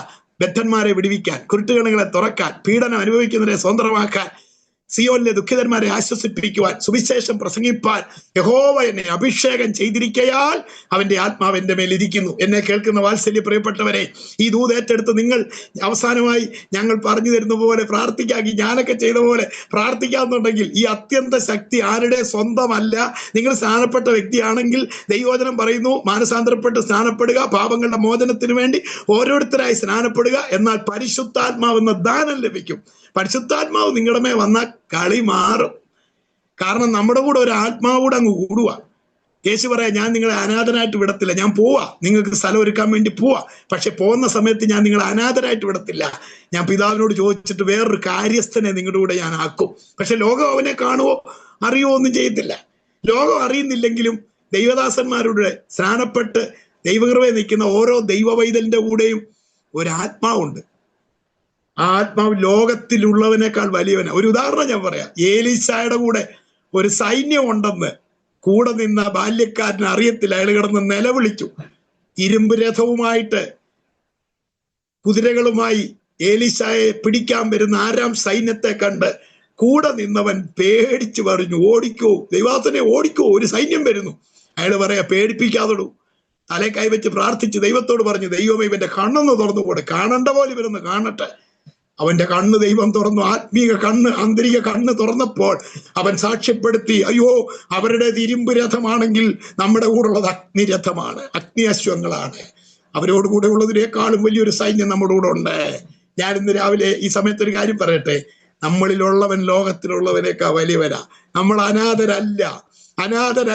കഴിഞ്ഞ 22 വർഷമായി എൻ്റെ അനാഥത്വം എല്ലാം മാറി പടിപടിയായി ദൈവം അനുഗ്രഹിച്ചു. ഇന്ന് വരെയും ദൈവം നിർത്തിയിരിക്കുകയാണ്. ഈ വചനത്തിന്റെ വെളിപ്പാട് എൻ്റെ ജീവിതത്തെ മാറ്റി. അദ്ദേഹം പറയാ, മോനെ നീ സ്നാനപ്പെട്ടാണോ എന്ന് ചോദിക്കാൻ കാര്യം, ആ സർപ്പത്തെ പിടിച്ചെടുക്കാൻ സ്നാനപ്പെട്ട ഏത് വ്യക്തിക്കും അധികാരമുണ്ട്. അതിനുള്ള ലൈസൻസ് ആണ്. ഇപ്പൊ സ്നാനം അതിനുള്ള അവകാശം നമുക്ക് തരും. ഇനി സ്നാനപ്പെട്ടെന്ന് മാത്രം പറഞ്ഞാൽ പോരാ. ഈ പോലീസിന്റെ യൂണിഫോം കിട്ടിയത് കൊണ്ട് മാത്രമായില്ല. തോക്ക് വേണ്ടായോ, അല്ലെ വടി വേണ്ടായോ? ഇവ യൂണിഫോം ഇട്ടുകൊണ്ട് മാത്രം പോയാൽ ഒക്കത്തില്ലല്ലോ. കയ്യിൽ ആയുധം വേണ്ടായോ? എന്നോട് പറഞ്ഞു, യൂണിഫോം ആണ് സ്നാനം. ക്രിസ്തുവിനോട് ചേരുവാൻ സ്നാനപ്പെട്ട എല്ലാവരും ക്രിസ്തുവിനെ ധരിച്ചിരിക്കുക. അപ്പൊ സാത്താൻ നോക്കുമ്പോ സ്നാനപ്പെട്ടതാണെങ്കിൽ നിനക്ക് യൂണിഫോമായി. നിന്നെ അല്ല ഇനി കർത്താവ് ഇനി ലോകം കാണുന്നത്. പിശാച് നിന്നെ കാണുമ്പോൾ കർത്താവിനെ കാണുന്നത്. യേശു പറയാ, നിങ്ങളെ കാണുന്നവരെല്ലാം എന്നെ കാണും. അതിന്റെ കാര്യം എന്തോ? സ്നാനപ്പെട്ട് കഴിഞ്ഞാൽ ക്രിസ്തുവിനെ ധരിച്ചിരിക്കുന്നു. ബൈബിൾ അങ്ങനെ വ്യക്തമായിട്ട് പറയുന്നുണ്ട്. ഇതൊന്നും എൻ്റെ ആശയമല്ല, ഞാൻ ബൈബിളിന്റെ അടിസ്ഥാനത്തിലാണ് പറയുന്നത്. ക്രിസ്തുവിനോട് ചേരാൻ സ്നാനമേറ്റിരിക്കുന്ന എല്ലാവരും ക്രിസ്തുവിനെ ധരിച്ചിരിക്കുന്നു. അപ്പൊ ഇപ്പൊ എൻ്റെ ശരീരം, എൻ്റെ നഗ്ന ശരീരം നിങ്ങൾക്ക് കാണാൻ പറ്റത്തില്ല. നിങ്ങൾക്ക് കാണാവുന്നത് ഒരു വെള്ള ഉടുപ്പാണ്, ഇല്ലേ? ഈ വെള്ള ഉടുപ്പ് എൻ്റെ സ്വന്തമല്ല. ഞാൻ ഇതിനകത്ത് കയറിയിരിക്കുക, ധരിച്ചിരിക്കുക. എന്നെ കാണുന്നവരിപ്പോ ഏതോ ഒരു കമ്പനിയുടെ ഷർട്ടാ കാണുന്നത്. ഇതുപോലെ സ്നാനപ്പെട്ട ഓരോ വ്യക്തിയെയും ആളുകൾ കാണുമ്പോൾ ആ വ്യക്തി അല്ല കാണുന്നത്, അവൻ ധരിച്ചിരിക്കുന്ന ക്രിസ്തുവിനെയാ കാണുന്നത്. അതാ സ്നാനപ്പെട്ടവന്റെ ധൈര്യം. അതാ സ്നാനത്തെ പിശാച് ഇത്ര എതിർക്കുന്നത്. എൻ്റെ ഒരു കൂട്ടുകാരൻ, കത്തോലിക്ക സഭയിലുള്ള ഒരു ജോൺസൺ, അദ്ദേഹത്തിന് 5 കുഞ്ഞുങ്ങളാ. അദ്ദേഹത്തിന്റെ 2 കുഞ്ഞുങ്ങളുടെ കല്യാണം നടക്കുമ്പോഴും പുള്ളി ഞങ്ങളുടെ വീട്ടിലുണ്ടായിരുന്നു. കാരണം വീട്ടിൽ നിന്ന് ഇറക്കി വിട്ടേക്കുക. എന്നാന്ന് ചോദിച്ചാൽ അദ്ദേഹത്തിന്റെ ഭാര്യ പറഞ്ഞു, നിങ്ങളൊരു മറ്റൊരു സ്ത്രീയെ കൊണ്ടുവന്ന് കൂടെ താമസിപ്പിച്ചു, ഞാൻ അഡ്ജസ്റ്റ് ചെയ്യാം, പക്ഷെ സ്നാനപ്പെട്ട തന്നെ ഞാൻ വീട്ടിൽ കയറ്റത്തില്ല. എനിക്ക് അന്നേരം ഇതിൻ്റെ അകത്തെ ആ കാര്യം കുറച്ചുകൂടെ വ്യക്തമായത്. ഒരു സ്ത്രീയെ കൊണ്ടുവന്ന് അനധികൃതമായി ഈ വീട്ടിൽ പരസ്യമായിട്ട് താമസിപ്പിച്ചാലും ഞാൻ അത് പൊറുക്കും, അഡ്ജസ്റ്റ് ചെയ്യും. പക്ഷെ സ്നാനപ്പെട്ട തങ്ങളെ നാം വീടിനകത്ത് പൊറുപ്പിക്കത്തില്ലെന്ന് ആ സഹോദരി ഈ ദൈവദാസന്റെ മുഖത്ത് നോക്കി പറഞ്ഞ് ഇറക്കി വിട്ടപ്പോൾ എനിക്കൊരു കാര്യം മനസ്സിലായി. ലോകത്തിൽ എന്തിനേക്കാളും സ്നാനത്തെ സാത്താൻ ഇത്രയും ഭയപ്പെടുന്നതിന്റെ കാരണം അവൻ ക്രിസ്തുവിൽ മറയുകയാണ്. പാറയുടെ പിളർപ്പിലിരിക്കുന്ന കുറുപ്രാവിനെ ഒരു സിംഹത്തിനോ കരടിക്കോ തൊടാൻ കഴിയാത്ത പോലെ സ്നാനപ്പെട്ട ആരെങ്കിലും എന്നെ കേൾക്കുന്നവരുണ്ടെങ്കിൽ നിങ്ങൾ ധൈര്യമായിട്ടിരി. നിങ്ങൾ സുരക്ഷിതരാണ്. വിശ്വസിക്കുകയും സ്നാനം സ്വീകരിക്കുകയും ചെയ്യുന്നവൻ രക്ഷിക്കപ്പെടും. വിശ്വസിക്കാത്തൊരു ശിക്ഷാവിലാപ്പെടും. ക്രിസ്തുവിനെ ധരിച്ചിരിക്കുകയാണ്. എന്നോട് പറഞ്ഞു, യൂണിഫോം ഉണ്ടടാ നിനക്ക്, പക്ഷെ ആയുധമില്ലെന്ന്. യൂണിഫോം ഉണ്ട്, പക്ഷെ ആയുധമില്ല. അതിന്റെ ഒരു മനസ്സിലാകാൻ വേണ്ടി ഒരു കാര്യം പറയാം. അർദ്ധരാത്രിയിൽ രാത്രി 2 മണിക്ക് ഒരു DYSP ആന്ന് പറഞ്ഞാൽ 3-4 സ്റ്റാറും ഒക്കെ ഉണ്ടെന്നിരിക്കട്ടെ, അയാൾ ഒറ്റയ്ക്ക് ഒരു വലിയ ഭീകരനെ ടൗണിൽ വെച്ച് പിടിച്ചാൽ, എടാ സ്റ്റാർ കണ്ടോടാ, യൂണിഫോം കണ്ടോടാ, കേരള ജീപ്പിനകത്തെന്ന് പറഞ്ഞാൽ സ്റ്റാറും യൂണിഫോം അർദ്ധരാത്രിയിൽ ഒറ്റയ്ക്ക് നിൽക്കുന്നിടത്ത് ചെലവാകത്തില്ല. സ്റ്റാറും യൂണിഫോം കണ്ടാലൊന്നും അയാൾ കയറത്തില്ല. അവിടെ സ്റ്റാറിനൊന്നും ആ സമയത്ത് വിലയില്ല, കാരണം രണ്ടുപേരും ഒറ്റയ്ക്കേ ഉള്ളൂ. അവിടെ പറഞ്ഞു തീരുന്നതിന് മുമ്പേ അടിവയർ നോക്കി ഒരു ചാവിട്ട് ഒരിടിയും പെട്ടെന്ന് ലാത്തിയെടുത്ത് ഒരെണ്ണം കൊടുത്തല്ലേ തോക്ക് എളിക്കുന്നു, തോക്കെടുത്തിട്ട് ഹാൻഡ്സപ്പ് കേരള വട്ടിക്കകത്തെന്ന് പറഞ്ഞാൽ അവിടെ സ്റ്റാറോ യൂണിഫോമോ അല്ല ഇവൻ പേടിക്കുന്നത്, അന്നേരം തോക്കിനാ പേടിക്കുന്നത്, അല്ലെ ആ തൊഴിയാ പേടിക്കുന്നത്. അപ്പൊ എല്ലായിടത്തും യൂണിഫോം മാത്രം പോരാ, ചിലയിടത്ത് യൂണിഫോം നല്ലതാ, യൂണിഫോം കാണുമ്പോൾ പെട്ടെന്ന് ചിലപ്പോൾ ചിലർ പേടിക്കും. പക്ഷെ ഇതുപോലുള്ള സാഹചര്യത്തിൽ അധികാരവും വേണം, ശക്തിയും വേണം. ഞാൻ ഈ അവസരത്തിൽ ഒരു വചനം ഓർമ്മ വരുന്നത് അങ്ങ് പറയാ. ശിഷ്യന്മാരെ കർത്താവ് അടുത്ത് വിളിച്ചു. യൂക്കോസ് 9-ാം അധ്യായം 1-ാം വാക്യം. അവൻ തന്റെ ശിഷ്യന്മാർക്ക് അധികാരവും ശക്തിയും കൊടുത്തു. അധികാരവും ശക്തിയും, പവർ ആൻഡ് അതോറിറ്റി. അതായത് ഭൂതങ്ങളെ പുറത്താക്കാനും സകല വ്യാധികളെ പൊറപ്പിക്കുവാനും അധികാരവും ശക്തിയും. കണ്ടോ, സ്റ്റാറും യൂണിഫോം അധികാരത്തെ കാണിക്കുന്നു, പക്ഷെ തോക്ക് പവറിനെ കാണിക്കുന്നു. ഒരു ദൈവ വൈതലിന് അധികാരവും ശക്തിയും വേണം. അധികാരം എന്ന് പറയുന്നത് സ്നാനപ്പെട്ടെന്നുള്ളത് ഒരു പ്രാഗൽഭ്യമാണ്, അതൊരു യൂണിഫോമാണ്, ക്രിസ്തുവിനെ ധരിച്ചിരിക്കുകയാണ്. എന്നാൽ സ്നാനപ്പെട്ടത് കൊണ്ട് മാത്രം തീരത്തില്ലെന്ന് 7 വർഷം കാത്തിരിക്കേണ്ട വന്നു ഞാൻ മനസ്സിലാക്കാൻ. ബാംഗ്ലൂരിൽ വെച്ച് സ്നാനത്തെക്കുറിച്ച് മനസ്സിലാക്കിയെങ്കിലും മണിമലയെ വെച്ചൊരു ദൈവദാസൻ അഭിഷേകത്തെക്കുറിച്ച് മനസ്സിലാക്കി തന്നു. അവിടെയാണ് വാസ്തവമായിട്ടും എനിക്ക് ടേണിംഗ് പോയിന്റ് ഉണ്ടായത്, ട്വിസ്റ്റ് ഉണ്ടായത്, ആ തിരിവുണ്ടായത് ഈ ഒരു വെളിപ്പാടിലാണ്. അദ്ദേഹം പറഞ്ഞു, ഓ സ്നാനപ്പെട്ടതാ അല്ലേ? ഞാൻ പറഞ്ഞു സ്നാനപ്പെട്ടതാ. അഭിഷേകം പ്രാപിച്ചോടാ? ഞാൻ പറഞ്ഞ അഭിഷേകം ഒന്നും പ്രാപിച്ചില്ല. ഞാൻ ചോദിച്ചാൽ എന്നാ ബാസി അഭിഷേകം പ്രാപിച്ചോ എന്ന് ചോദിച്ച്, അന്നേരം പറയാ അപ്പോസ്തലപ്പെടുത്തി 1-ന്റെ 8 എടുത്തു. അവിടെ വായിക്കുന്ന എന്തുവാ? പരിശുദ്ധാത്മാവ് നിങ്ങളുടെ മേ വന്നാൽ നിങ്ങൾ ശക്തി ലഭിച്ചിട്ട് ലോകത്തിന്റെ അറ്റത്തോളം സാക്ഷി. എന്നോട് ചോദിച്ചു ശക്തി എന്ന് പറഞ്ഞാൽ എന്നാന്ന്? ഞാനിങ്ങനെ മിണ്ടാതെ നിന്നു. എനിക്ക് ഈ പഴയ നിയമത്തിൽ പരിശുദ്ധാത്മാവ് വന്ന് പട്ടണവാതിൽ പറിച്ചെടുത്തതും സിംഹത്തെ അടിച്ചു കൊന്നതും ഒക്കെ ഓർമ്മ വരുന്നത്. അപ്പൊ എന്നോട് ചോദിച്ചു ശക്തി എന്ന് പറഞ്ഞാൽ എന്നാ? ഞാൻ മിണ്ടാതെ നിന്നപ്പോ എന്നോട് പറയാ ആ ശക്തി എന്നുള്ളത് ഇംഗ്ലീഷിൽ പറയാം. ഞാൻ പറഞ്ഞു പവർ.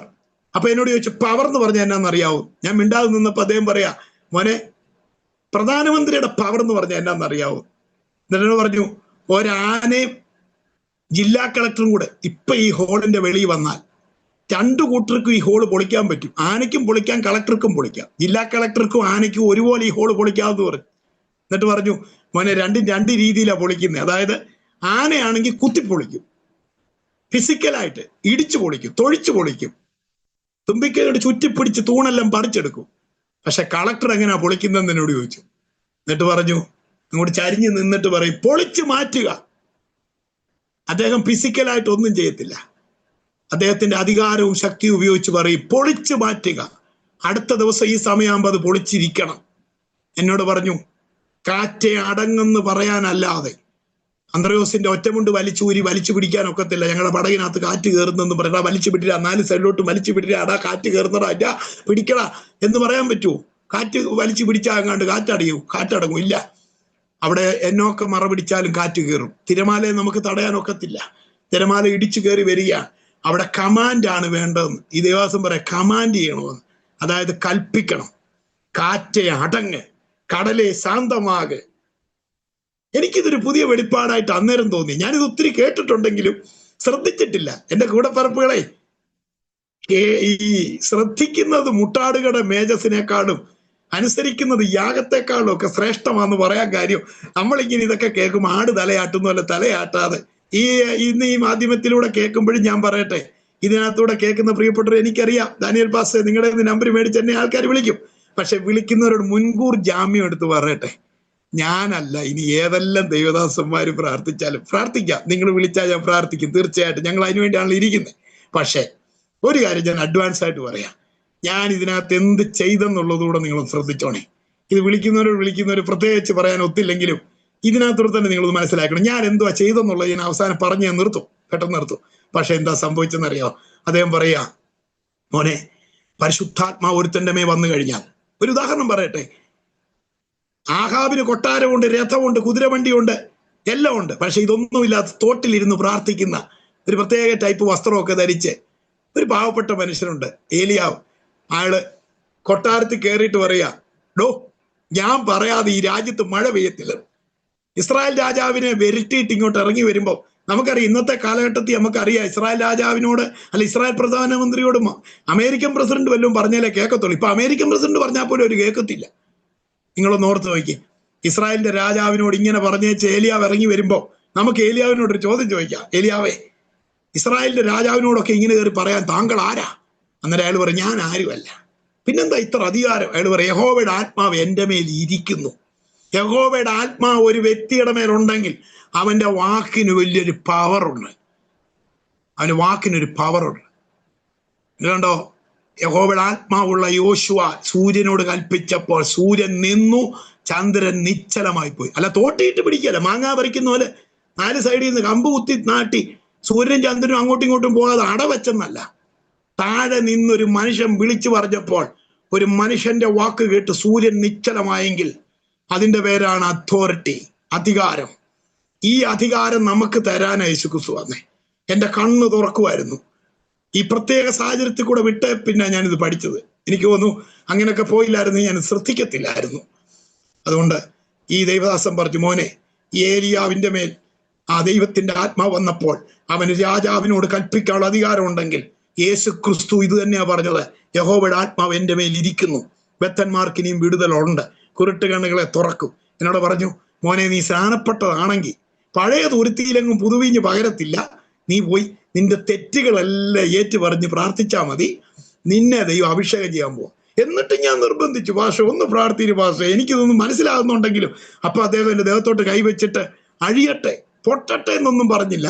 ഞാൻ ഇപ്പോഴും ഓർക്കുന്നുണ്ട്. ഞാൻ അതുകൊണ്ട് എല്ലാവർക്കും വേണ്ടി അങ്ങനെ തന്നെ ഇപ്പോഴും പ്രാർത്ഥിക്കുക. എൻ്റെ നെഞ്ചിന്റെ ഭാഗത്തും പുറത്തും കൂടെ പിടിച്ചിട്ട് ആ പാഷ പ്രാർത്ഥിച്ച വാക്കുകൾ ഇപ്പോഴും എൻ്റെ ചെവിയിലുണ്ട്. അദ്ദേഹം പറയാ, കർത്താവേ, എനിക്ക് ലഭിച്ച പോലൊരു അഭിഷേകം ഈ കുഞ്ഞിനും കൊടുക്കണേ. കർത്താവേ, ഇവന് വിരോധമായ ചില കയ്യെഴുത്തുകളെ മായ്ക്കാൻ നീ ഇവന്റെ മേലൊരു അധികാരം പകരണമേ കർത്താവേ. നീ ഇവനെ ശക്തീകരിക്കണേ. ഞങ്ങളെയൊക്കെ തൊട്ട പോലെ ഈ കുഞ്ഞിനെ തൊടണേ കർത്താവേ. ഇങ്ങനെ ചങ്കു തുറന്ന ഒരു പ്രാർത്ഥന പ്രാർത്ഥിച്ചു. എനിക്ക് തോന്നുന്നു അദ്ദേഹത്തിന്റെ പ്രാർത്ഥനയാണോ ഈ എൻ്റെ പ്രാർത്ഥനയാണോ ഒന്നും എനിക്കറിയത്തില്ല. ഞാനിങ്ങി പോന്നു. എനിക്ക് എൻ്റെ ജീവിതാനുഭവങ്ങളെല്ലാം പറഞ്ഞത് സത്യമായതുകൊണ്ട് അന്ന് എനിക്കൊരു കീറ്റപ്പായുണ്ട്.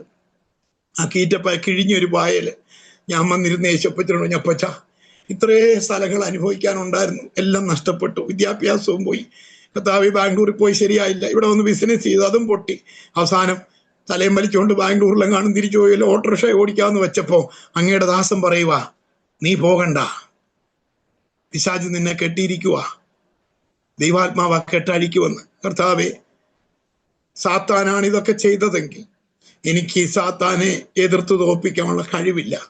പക്ഷെ നിന്റെ ആത്മാവ് എൻ്റെ മേ വന്നാൽ എനിക്ക് അതിനുള്ളൊരു അതോറിറ്റി കിട്ടുമെന്ന് എനിക്ക് മനസ്സിലായി കർത്താവെ എന്ന് പറഞ്ഞ് ഞാൻ പറഞ്ഞു, കർത്താവെ, എന്നെ അഭിഷേകം ചെയ്യണം. ഇങ്ങനെ പ്രാർത്ഥിച്ചപ്പോൾ എൻ്റെ മനസ്സ് പറയാണ്, ഓ, നീ ഒത്തിരി പേർക്ക് പൈസ കൊടുക്കാനല്ലേ, നീ കുട വെക്കുന്നിടത്ത് വടി വെക്കുന്നവനല്ലല്ലോ.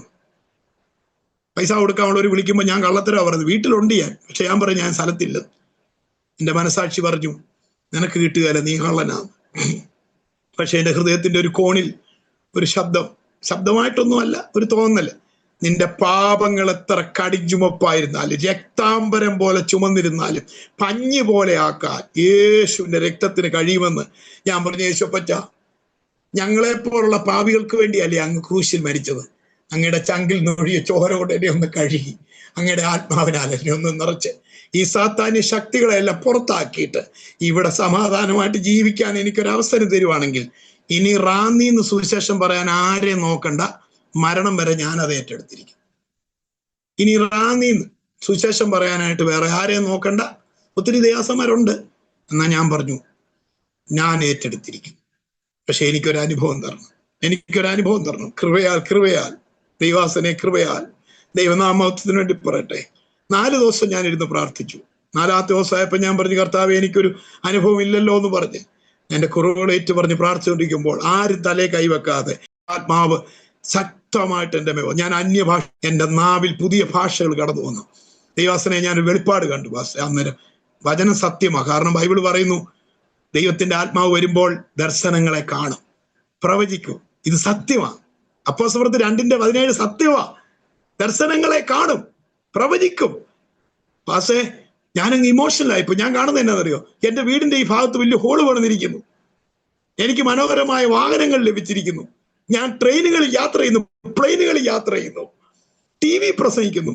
പക്ഷേ ഞാൻ 10:30 ആയപ്പോൾ വെളിയിലോട്ട് ഇറങ്ങി അങ്ങ് വിളിച്ചു പറഞ്ഞു, ഇവിടെ ഹോള് പണിയാൻ പോവാ, ഞാൻ TV പ്രസംഗിക്കാൻ പോവാ, ഞാൻ പ്ലെയിനുകളിൽ യാത്ര ചെയ്യാൻ പോവാ, എനിക്ക് നഷ്ടപ്പെട്ടതിനേക്കാൾ നല്ല വാഹനങ്ങൾ ദൈവം തരാൻ പോവാ, താണ്ട താഴെ കിടപ്പുണ്ട്. ഞാന് ഇമോഷണലായി. എന്റെ പാസ്റ്റേ ഞാനൊന്നും ചിന്തിച്ചില്ല, ഞാനങ്ങ് വിളിച്ചു പോയി.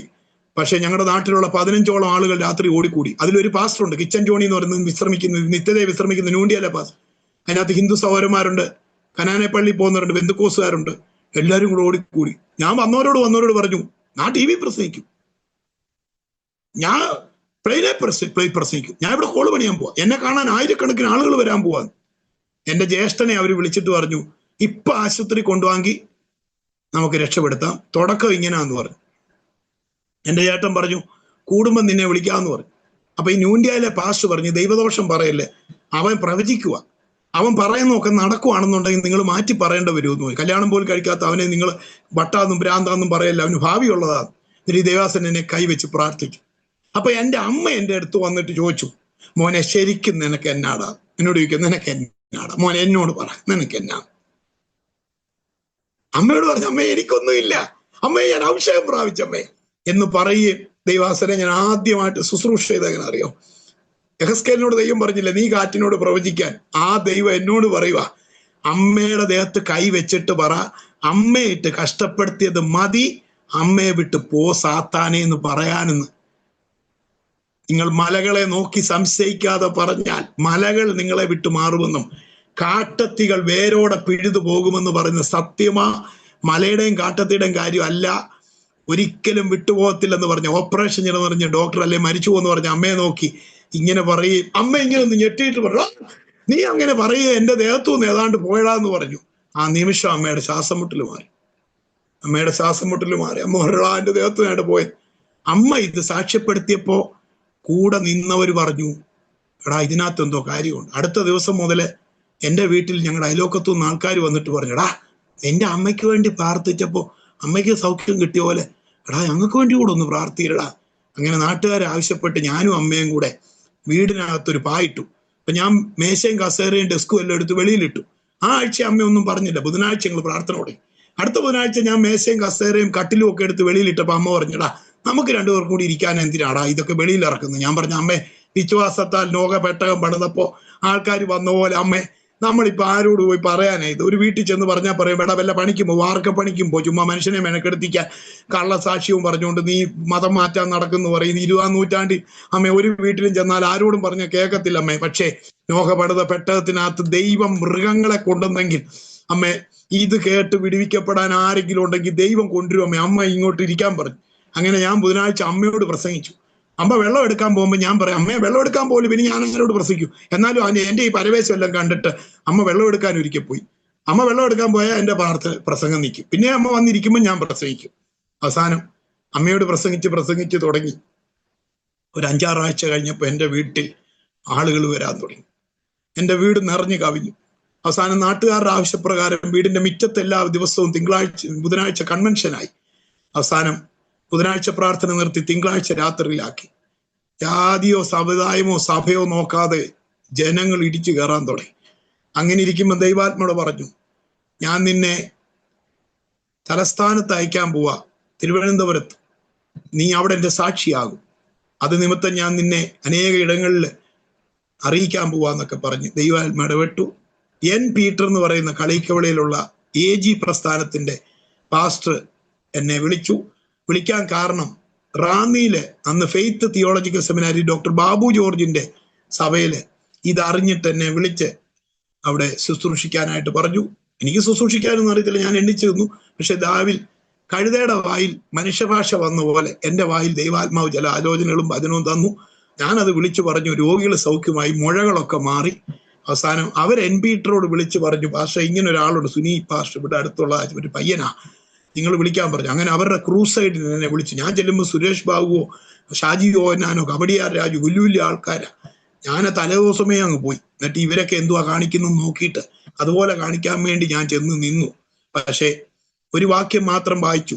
ദൈവം തന്ന വചനം സംസാരിച്ചുകൊണ്ടിരിക്കുമ്പോൾ ദൈവനാമ മഹത്വത്തിനായിട്ട് പറയാം, മുഴകളൊക്കെ അപ്രത്യക്ഷമാകുകയും ഭ്രാന്ത് പിടിച്ച് ചങ്ങലയിലിട്ടിരുന്ന കെട്ടിയിട്ടിരുന്നവര് നോർമലാവുകയൊക്കെ ചെയ്തു. പീറ്റർ പാസ്റ്റർ അത് അവിടെ സാക്ഷീകരിച്ചു. അനേകര് സൗഖ്യം പ്രാപിച്ചെന്ന്. അങ്ങനെ റാന്നിയിൽ തുണ്ടത്തി പ്രിൻസ് പാസ്റ്റർ, അവിടുത്തെ കുഞ്ഞോൻചാൻ, അന്ന് പ്രിൻസ് പാസ്റ്ററുടെ ഫാദറുണ്ട്. പ്രിൻസ് പാസ്റ്ററുടെ ഫാദറൊക്കെ ഈ സാക്ഷ്യം കേട്ട് കഴിഞ്ഞപ്പോൾ ഞങ്ങളെ പ്രിൻസ് പാസ്റ്റർ പിതാവാന്ന് ഇവിടെ യോഗം നടത്തിക്കൊണ്ടിരുന്നത്. നമ്മുടെ പൗരുഷനി പ്രസംഗിക്കുന്ന പ്രിൻസ് പാസ്റ്റർ അന്ന് ശുശ്രൂഷയ്ക്ക് അദ്ദേഹം ഇറങ്ങിയിട്ടില്ല. അദ്ദേഹം ബൈബിൾ സ്കൂളിൽ പഠിക്കുന്ന കാലമാണ്. അന്ന് കുഞ്ഞോൻചായന്, തുണ്ടത്തി കുഞ്ഞോൻചായന് എന്നോട് പറഞ്ഞടാ നീ ഞങ്ങളുടെ സഭയിൽ ഒന്ന് ശുശ്രൂഷിക്കാൻ പറഞ്ഞു. അങ്ങനെ തുണ്ടത്തി ഞാൻ ശുശ്രൂഷിച്ചു. പിന്നെ രാജുമേത്ര പാസ്റ്ററുടെ, അങ്ങനെ ഞാൻ ചുരുക്കി പറഞ്ഞാല് റാന്നിയില് തുടങ്ങി ഇന്ന് പല ലോകത്തിന്റെ പല രാജ്യങ്ങളിലും ഇന്ത്യയുടെ പഞ്ചാബ് മുതൽ ഇങ്ങോട്ട് കർത്താവ് ഇന്ന് വരെയും ശുശ്രൂഷയിൽ ഇടതടവില്ലാതെ ദൈവം നയിച്ചുകൊണ്ടിരിക്കുന്നു. മാത്രമല്ല ഞങ്ങളുടെ വീടിനകത്ത് 10-20 പേരെ താമസിപ്പിച്ച് ഞാൻ ഈ അനുഭവങ്ങൾ പഠിപ്പിച്ചിട്ട് അവരുടെ മേൽ കൈവച്ച് പ്രാർത്ഥിച്ച് ഞാൻ നാടൻ ഭാഷയെ പറഞ്ഞ കറങ്ങി തിരിഞ്ഞ് ചുമ്മാ അലഞ്ഞു തിരിഞ്ഞ് നടന്ന എൻ്റെ മേൽ ഒരു അഭിഷേകം വന്നപ്പോഴത്തേക്ക് എൻ്റെ ജീവിതത്തിനകത്ത് മാറ്റം വന്നതുകൊണ്ട് ഇത് മറ്റുള്ളവരെ പഠിപ്പിക്കണം. ഈ അനുഭവങ്ങൾ കുഞ്ഞോൻ ഭാഷ പറഞ്ഞു തന്നപോലെ ലളിതമായിട്ട് പഠിപ്പിച്ചു കൊടുത്ത് അവരെയും കൂടി ഈ അനുഭവത്തിൽ കൊണ്ടുവരുന്നുള്ള ആഗ്രഹത്തിൽ എൻ്റെ അന്നത്തെ സാഹചര്യത്തിൽ 10-20 പേരെ എൻ്റെ വീട്ടിൽ താമസിപ്പിച്ച് ഞാനിങ്ങനെ സെമിനാറുകൾ നടത്തിക്കൊണ്ടിരിക്കുമ്പോൾ 2018 ആയപ്പം ദൈവാത്മാ പറഞ്ഞു 10-20 പേർക്ക് വേണ്ടി മെനക്കെടാതെ ഒരു 100 പേരെ എല്ലാ മാസവും താമസിപ്പിച്ച് അവർക്ക് വേണ്ട ശുശ്രൂഷകൾ ചെയ്യണം. ആ വീടിന്റെ അപ്പുറത്തെ സൈഡിൽ കാട് കയറി കിടന്ന സ്ഥലം വലിയ കുഴിയായിരുന്നു. JCB കൊണ്ട് നിരത്താൻ പറഞ്ഞു. എൻ്റെ പൈസയില്ല, വളരെ സാമ്പത്തികം, എവിടെയെങ്കിലും പോയി ശുശ്രൂഷയ്ക്ക് പോയി എന്തെങ്കിലും എല്ലാവരും വല്ല സ്വത്രാഴ്ച തരുന്ന വീട്ടിലെ ചെലവും പിന്നെ കടങ്ങൾ. ഇതിനിടയ്ക്ക് ഒരു കാര്യം പറയാം, കടം മുഴുവൻ ദൈവം മാറ്റി തന്നു. അത്ഭുത വഴികൾ ദൈവം തുറന്നു. ദൈവാത്മാവ് ഇത് പറഞ്ഞപ്പം എന്നോട് ഞാൻ ചോദിച്ചു, കർത്താവ് ഞാൻ എങ്ങനെ എന്ത് ചെയ്യും? എനിക്ക് സ്ഥലം JCBക്ക് നിരത്താൻ പോലും പൈസയില്ല. പക്ഷെ കൂട്ടുകാരൻ ഒരാൾ 10,000 രൂപ തന്നു. അങ്ങനെ JCB കൊണ്ട് നിരത്തി കഴിഞ്ഞപ്പോൾ ദൈവാത്മാവോട് സംസാരിച്ചു. മാരാമൺ ഇവിടെ അടുത്ത മർത്തോമക്കാരുടെ വലിയ കൺവെൻഷൻ നടക്കും, അവിടെ പോയി ഓല എടുത്തോണ്ട് വരാൻ ദൈവാത്മാ ഇടപെട്ട് അവിടെ 2 രൂപ കൊടുക്കണോ ഒരു ഓല മടലിന്. ഞാൻ അച്ഛനോട് എന്ന് പറഞ്ഞു എനിക്ക് കുറച്ച് ഓല വേണം. അദ്ദേഹം പറഞ്ഞു 2 രൂപ വെച്ച് വേണമെന്ന് പറഞ്ഞു ഒരു മടലിന്. അപ്പൊ കർത്താവ് ഞാൻ പറഞ്ഞു ഒരു ധ്യാനം നടത്താനാണ്. അപ്പൊ അച്ഛൻ പറഞ്ഞു എത്ര വേണേലും എടുത്തോണ്ട് പോയിക്കോളാൻ പറഞ്ഞു. അങ്ങനെ ഞാനും ഭാര്യ അമ്മായിപ്പനും കൂടി ഒരു ലോറിയിൽ ഒരു ലോഡ് ഓല കൊണ്ട് അത് 1 വർഷം ഇവിടെ ഇരുന്ന് അടിവശം എല്ലാം ചതിൽ കയറി. അപ്പൊ നാട്ടുകാർ ചോദിച്ചു അടുത്ത മാരാമൺ കൺവെൻഷൻ ആയല്ലോ, എന്തോ ആയിരുന്നു. പക്ഷെ എനിക്ക് പണിയാൻ അന്നേരത്തെ സാഹചര്യം ഇല്ലാത്തതുകൊണ്ട് ഞാൻ കമുക് വെട്ടിക്കൊണ്ടുവന്ന് കമുക് നാട്ടിയിട്ട് അതിന്റെ അറ്റത്ത് GI പൈപ്പ് വെച്ചിട്ട് ചെറിയ കമ്പി വെച്ച് വെൽഡ് ചെയ്ത് അറ്റം ഒടിഞ്ഞു കിടക്കാതിരിക്കാൻ ഈ നമ്മുടെ കോഴി ഫാം നിർത്തിയെടുത്തു എന്ന് കുറെ പഴയ ഷീറ്റ് അറ്റത്ത് അതിന്റെ എൻഡിൽ ഇട്ടിട്ട് ഒടിഞ്ഞു തൂങ്ങിക്കിടക്കാതെ പുറയിൽ ഒരു ബോർഡ് എഴുതി വെച്ച് പച്ച വലയും കെട്ടി ഉള്ള പൈസയ്ക്ക് കോയമ്പത്തൂർ പോയി കുറച്ച് വലയും ഫാനും എല്ലാം മേടിച്ചോണ്ട് വന്നു. അപ്പൊ എന്റെ കൂട്ടുകാരൊക്കെ ചോദിച്ചടാ കൊറിയായിന്ന് CD ഒക്കെ കൊണ്ടുവച്ച് ഹാ എന്ന് വെച്ചിട്ടും പ്രൊജക്ടർ വെച്ച് പുക വരെ വരുത്തിയിട്ട് കളർ ലൈറ്റ് വരെ ഇട്ടിട്ട് ഇവിടെ ആളില്ലാത്തപ്പോ നീ ഓലപ്പര വെച്ച് എന്നെ നാട്ടുകാരനോട് ചോദിക്കുക കോഴിയെ വളർത്താനാന്ന്. ഞാൻ പറഞ്ഞാൽ ആടിനെ വളർത്താനാന്ന് പറഞ്ഞു.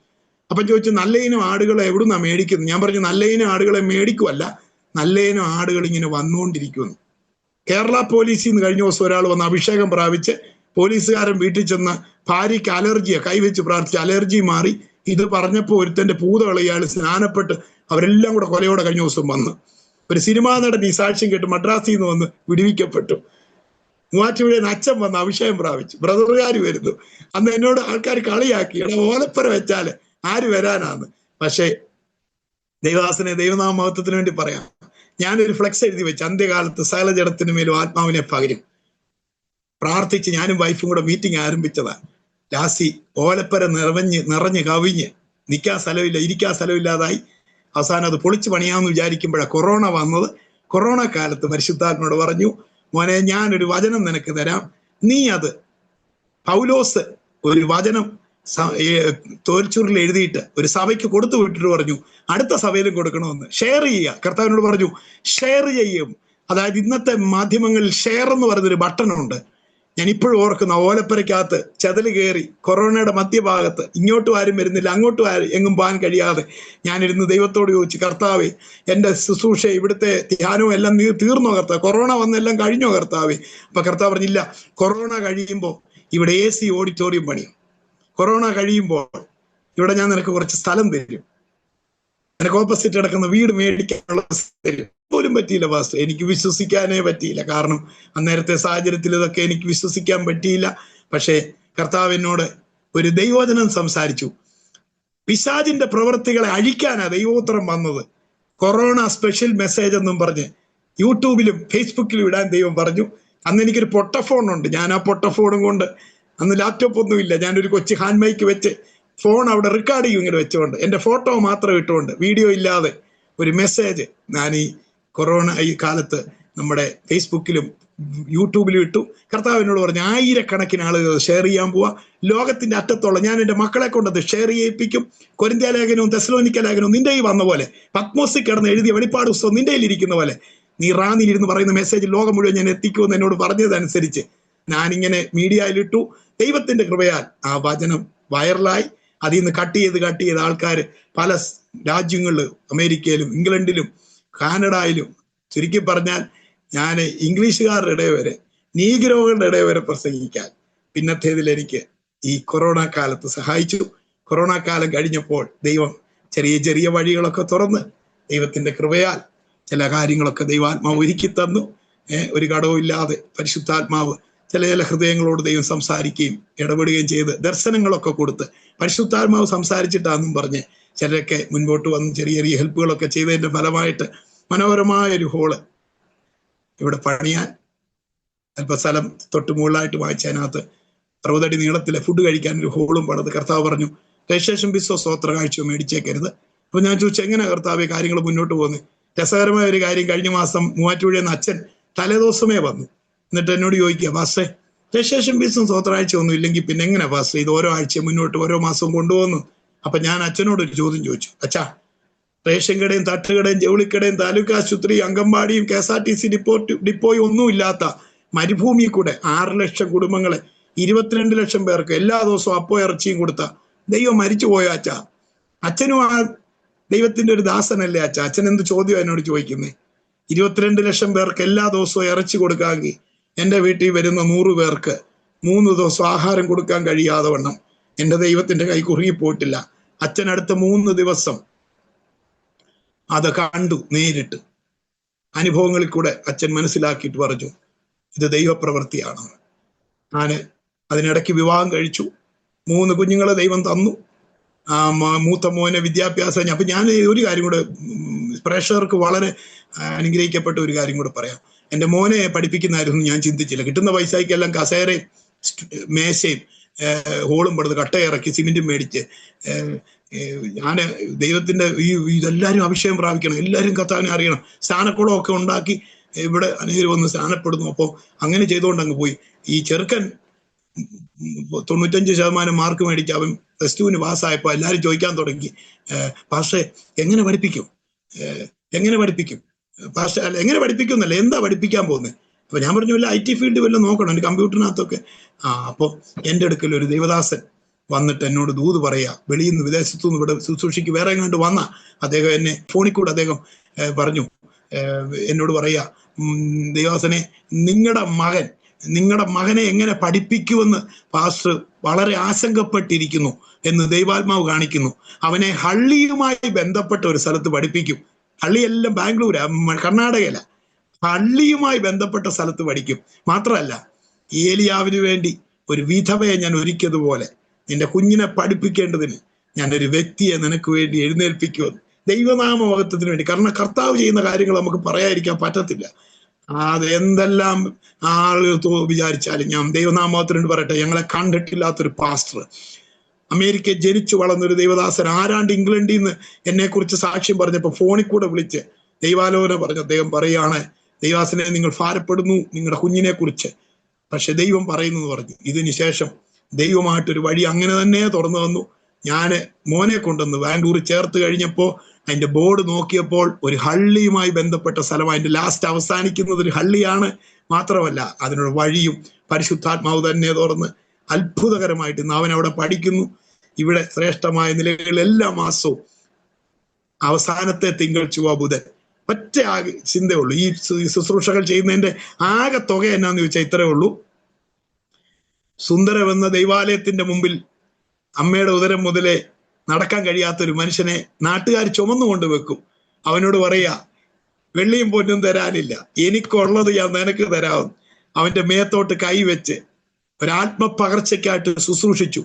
ഭൗതികമായിട്ടൊന്നും കൊടുത്തില്ല, പക്ഷെ ആത്മമണ്ഡലത്തിൽ എന്തോ ഒരു കൈമാറ്റം നടന്നപ്പോൾ ക്ഷണത്തിൽ അവന്റെ നരിയാണി ഉറച്ചു. പിന്നെ അവനെ ഭിക്ഷക്കാരുടെ കൂട്ടത്തിൽ ഇരുന്ന് ഇരക്കുന്നവനായിട്ടല്ല, പള്ളിക്കുള്ളിൽ തുള്ളിച്ചാടി നടക്കുന്ന അപ്പസ്തോലന്മാരുടെ കൂടെ നടക്കുന്ന ഒരു മനുഷ്യനെയാണ് നമ്മൾ 3-ാം അധ്യായത്തിൽ അപ്പോസ്തലപ്രവൃത്തി കാണുന്നത്. ഈ വചനമാണ് എന്നെ 22 വർഷമായി ശുശ്രൂഷയ്ക്ക് പ്രേരിപ്പിക്കുന്നത്. നമുക്കൊന്നും കൊടുത്ത് സഹായിക്കാനില്ലെങ്കിലും നമുക്ക് ഇച്ചിരി ഒരു നേരത്തെ ആഹാരം വല്ലതും കൊടുക്കാനേ പറ്റുള്ളൂ. പക്ഷെ കൊടുത്താലും ആഹാരം കഴിക്കാത്തവരൊന്നും അല്ല മനുഷ്യര്. പക്ഷെ ആഹാരം കഴിക്കുന്നതുകൊണ്ടല്ല, നമ്മുടെ മേൽ പകർന്ന അഭിഷേകം. മോശ കൈവച്ചതിനാൽ യോശുവ ജ്ഞാനാത്മപൂർണനായെന്നും പൗലോസ് പറയാ, എന്റെ കൈവെപ്പിലൂടെ നിനക്ക് ലഭിച്ച ദൈവത്തിന്റെ കൃപാവരം എന്നൊക്കെ നമ്മൾ വായിക്കുമ്പോൾ ഞാനും കണ്ടു. യാക്കോബിനെ ദൈവം അനുഗ്രഹിക്കുമ്പോൾ ഇസഹാക്ക് പറയുന്നത് ആധാർ കാർഡ് കൊടുത്തില്ല, അതുപോലെ ആധാരത്തിന്റെ കോപ്പി കൊടുത്തില്ല, കരവടച്ച രസീത് കൊടുത്തില്ല. യാക്കോബിന്റെ തലയിലോട്ട് കൈവച്ചിട്ട് പറയാ, ആകാശത്തിന്റെ മഞ്ഞുകൊണ്ട് ഭൂമിയുടെ പുഷ്ടി കൊണ്ടും അനവധി ധാന്യവും വീഞ്ഞും വർദ്ധിച്ച് വംശങ്ങൾ നിന്നെ വണങ്ങട്ടെ, ജാതികൾ നിന്നെ സേവിക്കട്ടെ, നീ സഹോദരന് പ്രഭുവായിരിക്ക. സത്യത്തിൽ അനുഗ്രഹിക്കപ്പെട്ടെന്ന് പറയുന്നവനൊരു വടിയും കൊണ്ടാ പോകുന്നത് യോർദാൻ കടന്നു പോയത്. തലയണ പോയിട്ട് തലയണ കവർ പോലും ഇല്ല.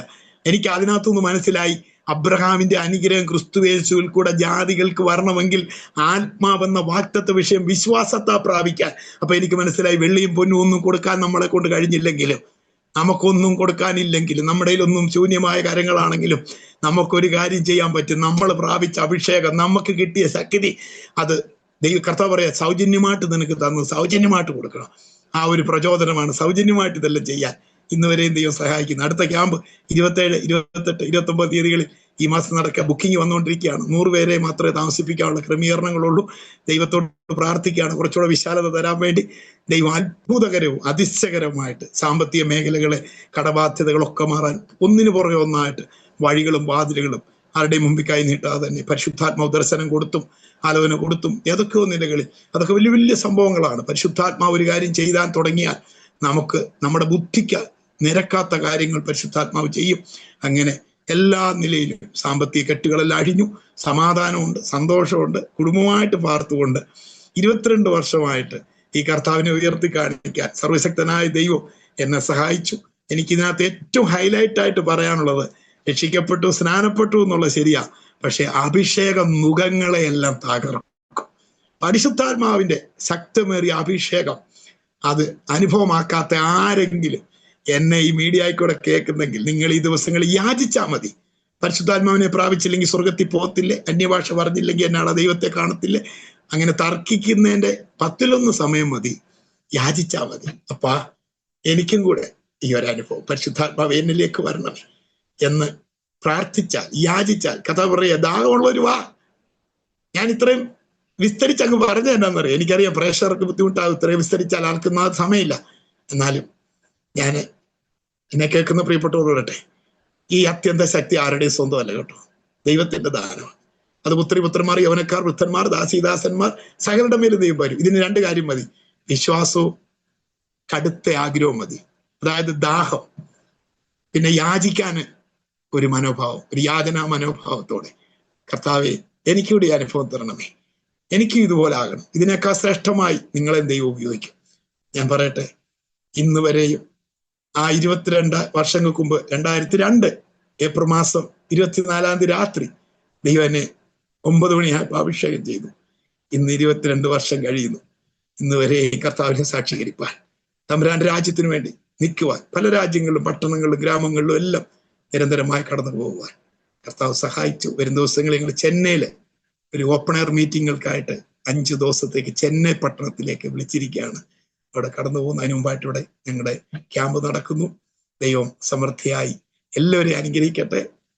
ദൈവം എനിക്ക് ഇങ്ങനൊരു അവസരം ഈ മീഡിയയിലൂടെ സത്യമായിട്ടും ഈ കാര്യങ്ങൾ ഭവനത്തിൽ ഇരുന്നു കൊണ്ട് എനിക്ക് ലോകത്തിലുള്ളവരോട് അനേകരോട് സംസാരിക്കാൻ എന്നെ ക്ഷണിച്ച ആദരപൂർവ്വം എനിക്ക് ഇത്രയും വലിയൊരു മീഡിയ എനിക്ക് തുറന്ന് തന്ന് വളരെ ആദരപൂർവ്വം എന്നെ ക്ഷണിക്കുകയും അവസരം തരികയും ചെയ്ത കർത്താവിന്റെ അഭിഷക്തനായ ദൈവദാസൻ ഡാനിയൽ ജോൺ പാസ്റ്റർക്കും തന്റെ കുടുംബത്തിനും കുഞ്ഞുങ്ങൾക്കും ഈ അരോമ ടിവിയിലൂടെ എന്നെ ശ്രദ്ധിക്കുന്ന എല്ലാ പ്രിയപ്പെട്ടവർക്കും നന്ദി, സ്നേഹത്തെ, വന്ദനത്തെ അറിയിക്കുന്നു. മാറാനാഥ.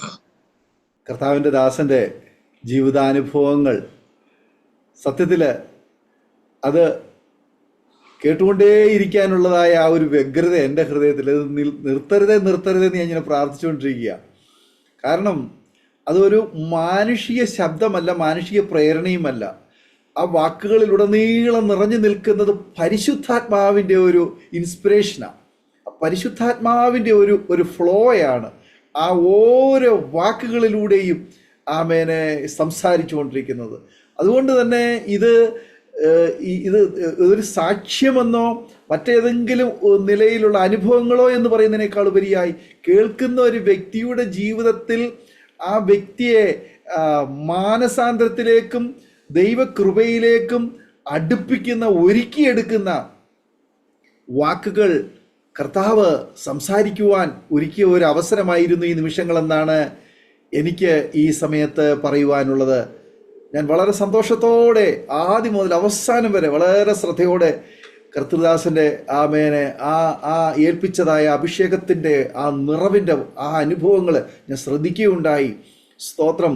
പലപ്പോഴും അനേക പ്രിയപ്പെട്ടവർ തങ്ങളുടെ ജീവിത അനുഭവത്തിൽ ക്രിസ്തീയ ജീവിതം ഒരുപക്ഷെങ്കിൽ ഒരു സഭയിൽ നിന്ന് വേറൊരു സഭയിലേക്ക് മാറി, അല്ലെങ്കിൽ സാമുദായിക പശ്ചാത്തലത്തിൽ നിന്ന് ഒരു പെന്തക്കോസ്ത് അനുഭവത്തിലേക്ക് വന്നു, അതുകൊണ്ട് തീർന്നു, അവിടെ കൊണ്ട് അവസാനിപ്പിച്ചു. ഇനി എങ്ങോട്ട് പോകണം, എന്ത് ചെയ്യണമെന്ന് അറിയത്തില്ല, നേരത്തെ പറഞ്ഞതുപോലെ പെട്ടുപോയി എന്നുള്ള അവസ്ഥയിൽ അവിടെ കിടക്കുകയാണ്. സത്യത്തിൽ പെന്തക്കോസ്തിൻ്റെ യഥാർത്ഥ അനുഭവം ഒരു വ്യക്തി അനുഭവിച്ചറിഞ്ഞു കഴിയുമ്പോൾ ആ വ്യക്തി ശരിക്കും പറഞ്ഞു കഴിഞ്ഞാൽ അതിലെ തീക്കനൽ പോലെയാ. സ്തോത്രം. അതിങ്ങനെ ജ്വലിച്ച് പ്രകാശിക്കുവാൻ തക്കവണ്ണായിത്തീരും. തീക്കനലിനെ ഒരിക്കലും അത് ഉറുമ്പരിക്കുകയില്ല. അതേസമയം അത് തീ നഷ്ടപ്പെട്ടാൽ, അത് കരിക്കട്ട ആയിക്കഴിഞ്ഞാൽ അതിൽ എന്തും കയറി ഇറങ്ങുവാൻ ഇടയായിത്തീരും. ഓരോ വ്യക്തിയും ദൈവ പൈതലായി കഴിയുമ്പോൾ ക്രിസ്തീയ ജീവിതത്തിൽ അവൻ പ്രാപിക്കേണ്ടുന്ന അത്യന്തമായ ശക്തിയാണ് ദൈവത്തിൻ്റെ പരിശുദ്ധാത്മാവ്. രക്ഷിക്കപ്പെട്ടതുകൊണ്ടോ സ്നാനപ്പെട്ടതുകൊണ്ടോ മാത്രമായില്ല ആ പരിശുദ്ധാത്മാവ്. എങ്കിലും ഈ അത്യന്ത ശക്തി എൻ്റെ സ്വന്തമല്ല, ദൈവത്തിൻ്റെ ദാനമെന്ന് വരേണ്ടതിന് ഈ മൺകൂടാരങ്ങളിൽ പകർന്നിരിക്കുന്ന അപ്പോസ്തലനായ പൗലോസ് പറഞ്ഞിരിക്കുന്നത് പോലെ ഈ മൺകൂടാരങ്ങൾ പരിശുദ്ധാത്മാവ് പകർന്നു കഴിയുമ്പോൾ നമ്മളൊരു കനൽക്കട്ടയായി മാറുകയാണ്, ഒരു തീക്കട്ടയായി മാറുകയാണ്. സ്തോത്രം. പ്രിയ സുനിപാസ്, ആമേൻ. ഒരുപാട് ജീവിതത്തിലെ അനുഭവത്തിൻ്റെ ആ മൂശയിലൂടെ കയറി ഇറങ്ങിയപ്പോൾ കർത്താവ് ഒരുക്കിയെടുത്തതായ ഒത്തിരി അനുഭവങ്ങൾ തിരുവെഴുത്തുകളുടെ സഹായത്തോടുകൂടി, സ്തോത്രം, ആർക്കും വിരസത തോന്നാതെ വണ്ണം ആമേൻ വളരെ അനുഗ്രഹിക്കപ്പെട്ട നിലയിൽ ആത്മനിറവോടുകൂടി പങ്കുവയ്ക്കുവാൻ കർത്താവിൻ്റെ ദാസനെ അഭിഷേകം ചെയ്തത് ഓർത്ത് ഞാൻ ദൈവത്തിന് നന്ദി പറയുന്നു. തീർച്ചയായിട്ടും നമ്മളെല്ലാവരും ഈ കാലഘട്ടത്തിൽ ജീവിക്കുമ്പോൾ നാളെക്കുറിച്ച് ആശങ്കപ്പെടുന്നവർ, അനേക പ്രിയപ്പെട്ടവർ ഞങ്ങളെ കേൾക്കുന്നുണ്ട്. ലോകത്തിൻ്റെ വിവിധ നിലകളിൽ വിവിധ സാഹചര്യങ്ങളിൽ ഇരുന്നു കൊണ്ട് നാളെക്കുറിച്ച്, തലമുറകളെ ഓർത്ത്, ഭാര്യയെക്കുറിച്ച്, ഭർത്താവിനെക്കുറിച്ച്, കുടുംബത്തെ ഓർത്ത്, മാതാപിതാക്കന്മാരെ ഓർത്ത് ഭാരപ്പെടുകയാണ്.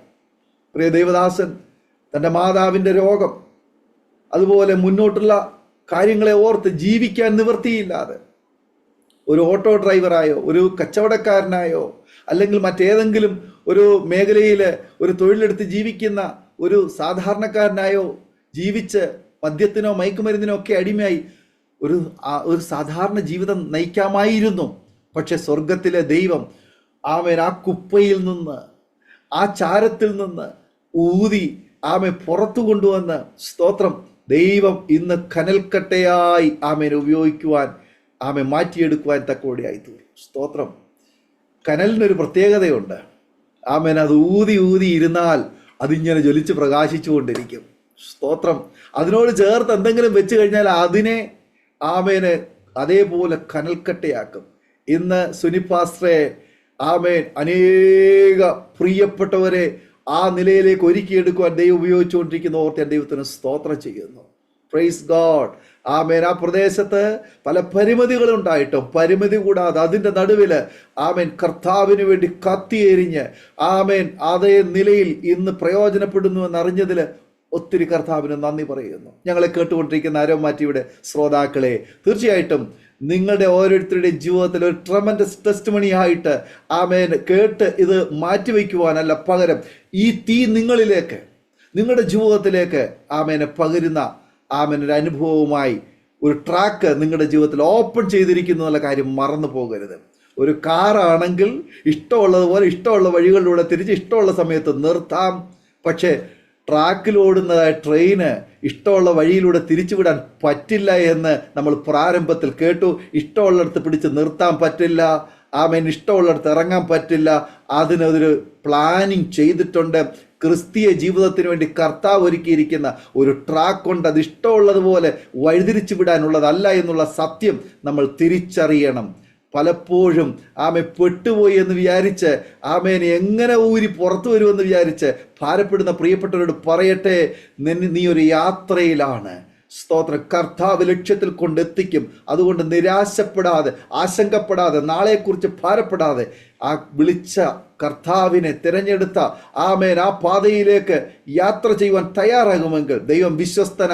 അക്കരെ കൊണ്ടെത്തിക്കാമെന്ന് പറഞ്ഞവൻ അക്കരെ കൊണ്ടെത്തിക്കും. വഴിയിൽ മുക്കിക്കളയത്തില്ല.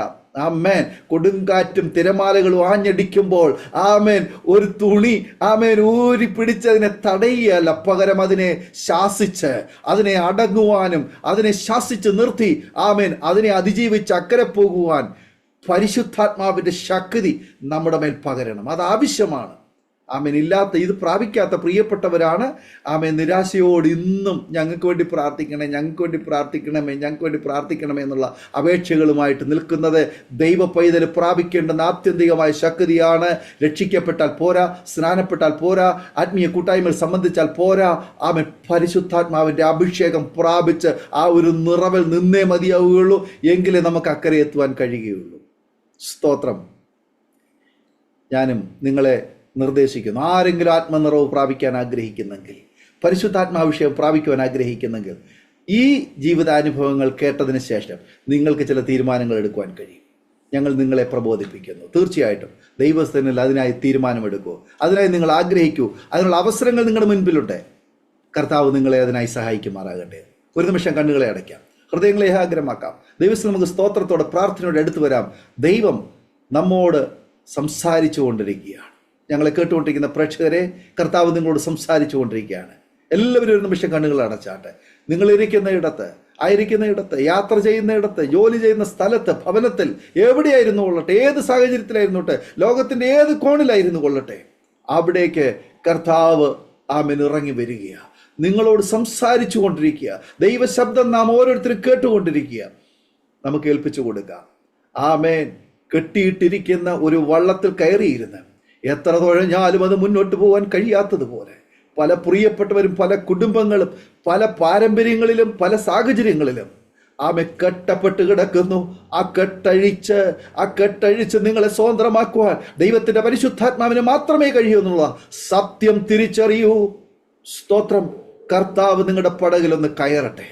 ആമേൻ. ശിമോന്റെ പടകിൽ കർത്താവ് കയറിയതുപോലെ ആമേൻ കർത്താവിന് വേണ്ടി ആമേൻ നമുക്ക് അല്പം ആമേൻ ഒരു അവസരം കൊടുക്കാം. കർത്താവിനൊരു ഇടം കൊടുക്കാം. കർത്താവ് നമ്മിലേക്ക് കയറട്ടെ, നമ്മുടെ ഭവനത്തിലേക്ക് കയറട്ടെ, നമ്മുടെ വിഷയങ്ങളിലേക്ക് കയറട്ടെ. കർത്താവ് നമുക്കൊരു വിടുതലായി ഒരു അത്ഭുത പ്രവൃത്തി ചെയ്യുന്നത് വിശ്വാസക്കണ്ണാൽ കണ്ടുകൊണ്ട് നാം ഒരുമിച്ച് ആയിരിക്കുന്നിടങ്ങളിൽ പ്രാർത്ഥിച്ചുകൊണ്ടിരിക്കുമ്പോൾ കർത്താവിൻ്റെ അഭിഷിക്തൻ ആമേ പ്രിയ സുനി പാസ്റ്റർ അരോമാറ്റിയുടെ വ്യൂവേഴ്സിന് വേണ്ടി ഒരു നിമിഷം പ്രാർത്ഥനയിൽ സഹായിക്കും. കർത്താവ് നമ്മെ സഹായിക്കും. പ്രാർത്ഥിക്കും. പരിശുദ്ധനായ ഞങ്ങളുടെ ദൈവമേ, സ്വർഗീയ നല്ല പിതാവേ, ഈ നല്ല സമയത്തിനായിട്ട് ദൈവത്തെ സ്തുതിക്കുന്ന പച്ച കർത്താവെ, ഈ മീഡിയയിലൂടെ, കർത്താവെ ആരോമ ടിവിയിലൂടെ, കർത്താവെ ഇന്ന് രാത്രി കാലം കർത്താവ് അടിയനെ ജീവിതത്തിൽ ചെയ്ത നന്മകളെ, അവിടുന്ന് എന്നെ വിളിച്ച് വേർതിരിച്ച ആ കർത്താവെ വഴികളെ വിസ്തരിച്ച് പറയുവാൻ കർത്താവ് ഇങ്ങനൊരു അവസരത്തെ ഒരുക്കി തന്ന കൃപയ്ക്കായി നന്ദി നിറഞ്ഞ ഹൃദയത്തോടെ ഞാൻ കർത്താവിനെ സ്തുതിക്കുന്ന അപ്പച്ച. അങ്ങ് വാഗ്ദത്തങ്ങൾ വിശ്വസനും വാക്ക് പറഞ്ഞ മാറാത്തവനുമാണെന്ന് ഒരു പ്രാവശ്യം കൂടെ തെളിയിക്കുന്ന കൃപയ്ക്കായിട്ട് സ്തോത്രം. പ്രത്യേകിച്ച് കർത്താവെ ഡാനിയൽ ജോൺ പാസ്റ്റർക്കായിട്ട് സ്തോത്രം ചെയ്യുന്നു. തന്റെ പ്രവർത്തനങ്ങളെ ദൈവങ്ങൾ ഏൽപ്പിക്കുന്നു. ഈ ആരോമ ടിവിയെ ഞാൻ പിതാവിന്റെ പുത്രന്റെ പരിശുദ്ധാത്മാവിന്റെ നാമത്തിൽ ബ്ലസ് ചെയ്ത് പ്രാർത്ഥിക്കുന്നതോടൊപ്പം പ്രത്യേകിച്ച് കർത്താവെ ഇന്ന് ഈ കർത്താവെ മീഡിയയിലൂടെ കർത്താവെ ഈ ദൈവവചനവും സാക്ഷ്യവും അനുഭവങ്ങളും കേട്ടുകൊണ്ടിരുന്ന ഞങ്ങളുടെ ശ്രോതാക്കളെ എല്ലാവരെയും ദൈവകരങ്ങളെ ഏൽപ്പിച്ച് പ്രാർത്ഥിക്കുന്നു. കർത്താവെ, ആരെങ്കിലും പ്രയാസങ്ങളിലൂടെ, വേദനകളിലൂടെ, സങ്കടങ്ങളിലൂടെ കടന്നു പോകുന്നെങ്കിൽ എളിയവനെ കുപ്പയിൽ നിന്നും ദരിദ്രനെ പൊടിയിൽ നിന്ന് എഴുന്നേൽപ്പിച്ച് തൻ്റെ ജനത്തിന്റെ പ്രഭുക്കന്മാരുടെ ഇരുത്തുന്ന ദൈവത്തിന്റെ കരം ഇന്നും കുറുകിപ്പോയിട്ടില്ലാത്തത് കൊണ്ട് കർത്താവെ, ആരെങ്കിലും കർത്താവെ അങ്ങയുടെ സ്വന്തം രക്ഷിതാവായി സ്വീകരിക്കാതെ, സ്നാനപ്പെടാതെ, പരിശുദ്ധാത്മാവിനെ പ്രാപിക്കാത്തവരായിട്ടുണ്ടെങ്കിൽ അവർക്ക് ആ അനുഭവങ്ങളിലേക്ക് വരുവാൻ ഈ സാക്ഷ്യം ഒരു കാരണമായി തീരണം. അപ്പോൾ തന്നെ ഇതിലൂടെ വേദനയോടെ, ഭാരത്തോടെ, സങ്കടത്തോടെ കടന്നു പോകുന്ന ഞങ്ങളെ കേൾക്കുന്ന പ്രിയപ്പെട്ടവരെ, പിതാവിന്റെ പുത്രന്റെയും പരിശുദ്ധാത്മാവിന്റെ നാമം ചൊല്ലി ഞങ്ങൾ അനുഗ്രഹിച്ച് പ്രാർത്ഥിക്കുന്നു. കർത്താവ്, എന്നോട് കാണിച്ച കരുണ, എന്നോട് കാണിച്ച ദയ, എന്നോട് കാണിച്ച വിശ്വസ്തത, ഇതിൽ കൂടെ ഈ കർത്താവെ മീഡിയയിലൂടെ കേട്ട ഓരോരുത്തരോടും ഇനി കേൾക്കാൻ പോകുന്നവരോടും സ്വർഗം കർത്താവെ മനസ്സലിഞ്ഞ് ഞങ്ങളോട് കാണിച്ച ദയ അവരോടും കാണിക്കണം. അത്ഭുതങ്ങളെ ചെയ്യണം. പിതാവിന്റെ പുത്രന്റെ പരിശുദ്ധാത്മാവിന്റെ നാമത്തിൽ ഈ പ്രവർത്തനങ്ങളെ ഞാൻ ബ്ലസ് ചെയ്യുന്നു. ഇപ്പോൾ ഞങ്ങളെ ശ്രദ്ധിച്ചുകൊണ്ടിരിക്കുന്നവരെ ബ്ലസ് ചെയ്യുന്നു. എല്ലാ അനുഗ്രഹങ്ങളാലും നിറയ്ക്കും. ഞങ്ങളെക്കാൾ ശക്തമായി കർത്താവിന്റെ വേലയ്ക്കായി ചിലരെ കൂടെ അങ്ങ് എഴുന്നേൽപ്പിക്കുന്നതിനായി സ്തോത്രം. പ്രാർത്ഥന കേട്ടതിനായി സ്തോത്രം. യേശു ക്രിസ്തുവിന്റെ വലിയൊരു നാമത്തിൽ ഞങ്ങൾ ഒരുമിച്ച് അപേക്ഷിക്കുന്നു. ദയമൂലം കേൾക്കണ സ്വർഗീയ നല്ല പിതാവേ. ആമേൻ, ആമേൻ, ആമേൻ. വളരെ ഏറെ തിരക്കുണ്ടായിരുന്നിട്ടും സമയം വേർതിരിച്ച് ഇങ്ങനൊരു കാര്യം ഞാൻ പറഞ്ഞപ്പോൾ സന്തോഷത്തോടെ ഈ ശുശ്രൂഷയിൽ സഹകരിപ്പാൻ കടന്നു വന്ന കർത്താവിൻ്റെ വിലപ്പെട്ട ദാസൻ പ്രിയ സുനി ഐക്കാട്ട് പാസ്റ്ററോടുള്ളതായ നന്ദി സ്നേഹോത്തരണത്തിൽ ഞാൻ അറിയിക്കുന്നു. ചിരിച്ചും ചിന്തിപ്പിച്ചും വളരെ ആധികാരികമായി ഗൗരവമുള്ള വിഷയം ദൈവനാമ മഹത്വത്തിന് വേണ്ടി അരോമ ടിവിയുടെ പ്രേക്ഷകരോടൊപ്പം പങ്കുവച്ചതിന് ഒത്തിരി ഒത്തിരി നന്ദി അറിയിക്കുന്നു. ശക്തമായി കർത്താവിന് വേണ്ടി ഏറെ പ്രയോജനപ്പെടുവാൻ സൗഖ്യവും ആരോഗ്യ അവസരങ്ങളും കർത്താവ് തരട്ടെ എന്ന് ആശംസിക്കുന്നു, പ്രാർത്ഥിക്കുന്നു. അതുപോലെ തന്നെ ഞങ്ങളെ കേട്ടുകൊണ്ടിരുന്ന അരോമ ടിവിയുടെ ഓരോ ശ്രോതാക്കളുള്ളതായ നന്ദി സ്നേഹവും ഞങ്ങൾ ഇത്തരത്തിൽ അറിയിക്കുന്നു. നിങ്ങൾക്ക് ഈ ജീവിതാനുഭവം, ഈ ചിന്തകൾ അനുഗ്രഹമായി തീർന്നുവെങ്കിൽ തീർച്ചയായിട്ടും നിങ്ങളുടെ പ്രിയപ്പെട്ടവർക്ക്, സുഹൃത്തുക്കൾ കൂടി ഷെയർ ചെയ്ത് കൊടുക്കൂ. അവരും കേട്ട് അനുഗ്രഹിക്കപ്പെട്ട് അതിലൂടെ ദൈവനാമം മഹിമപ്പെടുവാൻ മുഖാന്തരമായി തീരുമല്ലോ. മാത്രമല്ല, നിങ്ങളുടെ വലിയ അഭിപ്രായങ്ങളും നിർദ്ദേശങ്ങളും കമൻറ്റ് ബോക്സിൽ രേഖപ്പെടുത്താവുന്നതാണ്. അതുപോലെ തന്നെ നിങ്ങൾക്കൊരു പ്രാർത്ഥനാ വിഷയമുണ്ടെങ്കിൽ ഞങ്ങളുമായി ബന്ധപ്പെടുവാൻ നിങ്ങൾ മടിക്കരുത്. സ്ക്രീനിൽ കാണുന്ന വാട്സപ്പ് നമ്പറിൽ ഞങ്ങളെ വിവരങ്ങൾ അറിയിക്കൂ. ഞങ്ങൾ നിങ്ങൾക്കൂടി പ്രാർത്ഥിക്കാം. അടുത്ത അനുഗ്രഹിക്കപ്പെട്ട ഒരു ജീവിതാനുഭവവുമായി വീണ്ടും കാണുമ്പോഴേയും എല്ലാ പ്രിയപ്പെട്ടവർക്കും goodbye. God bless you all. ആമേൻ. ഓർമ്മയുടെ മനോരഥത്തിൽ മായാത്ത ഓർമ്മയ്ക്കായി അരോമ മാട്രിമോണിയിൽ നിന്നും ജീവിത പങ്കാളിയെ കണ്ടെത്തൂ. നിങ്ങൾ ഒരു ക്രിസ്തീയ ജീവിത പങ്കാളിയെ അന്വേഷിക്കുകയാണോ? അതോ മക്കൾക്ക് അനുയോജ്യമായ ഒരു തക്ക തുണയ്ക്ക് വേണ്ടി പ്രാർത്ഥിക്കുന്ന വ്യക്തിയാണോ? എങ്കിൽ അരോമ മാട്രിമോണി നിങ്ങൾക്ക് വേണ്ടിയാണ്. ഇന്നു തന്നെ സൗജന്യമായി രജിസ്റ്റർ ചെയ്യൂ. അരോമ മാട്രിമോണിയുടെ പ്രത്യേകതകൾ: രജിസ്ട്രേഷൻ തികച്ചും സൗജന്യം. ലോകത്തെവിടെയുമുള്ള അനുയോജ്യമായ ക്രിസ്തീയ ജീവിത പങ്കാളിയെ തിരഞ്ഞെടുക്കാം. വിവാഹം നടക്കുന്നതുവരെ സർവീസ് ലഭിക്കുന്നു. ഏറ്റവും ചെറിയ പാക്കേജുകളും തിരഞ്ഞെടുക്കാം. അരോമ മാട്രിമോണി നിങ്ങൾക്കായി ഒരുക്കുന്നു വിവാഹം പരമാനന്ദം. Email aroma matrimony2020@gmail.com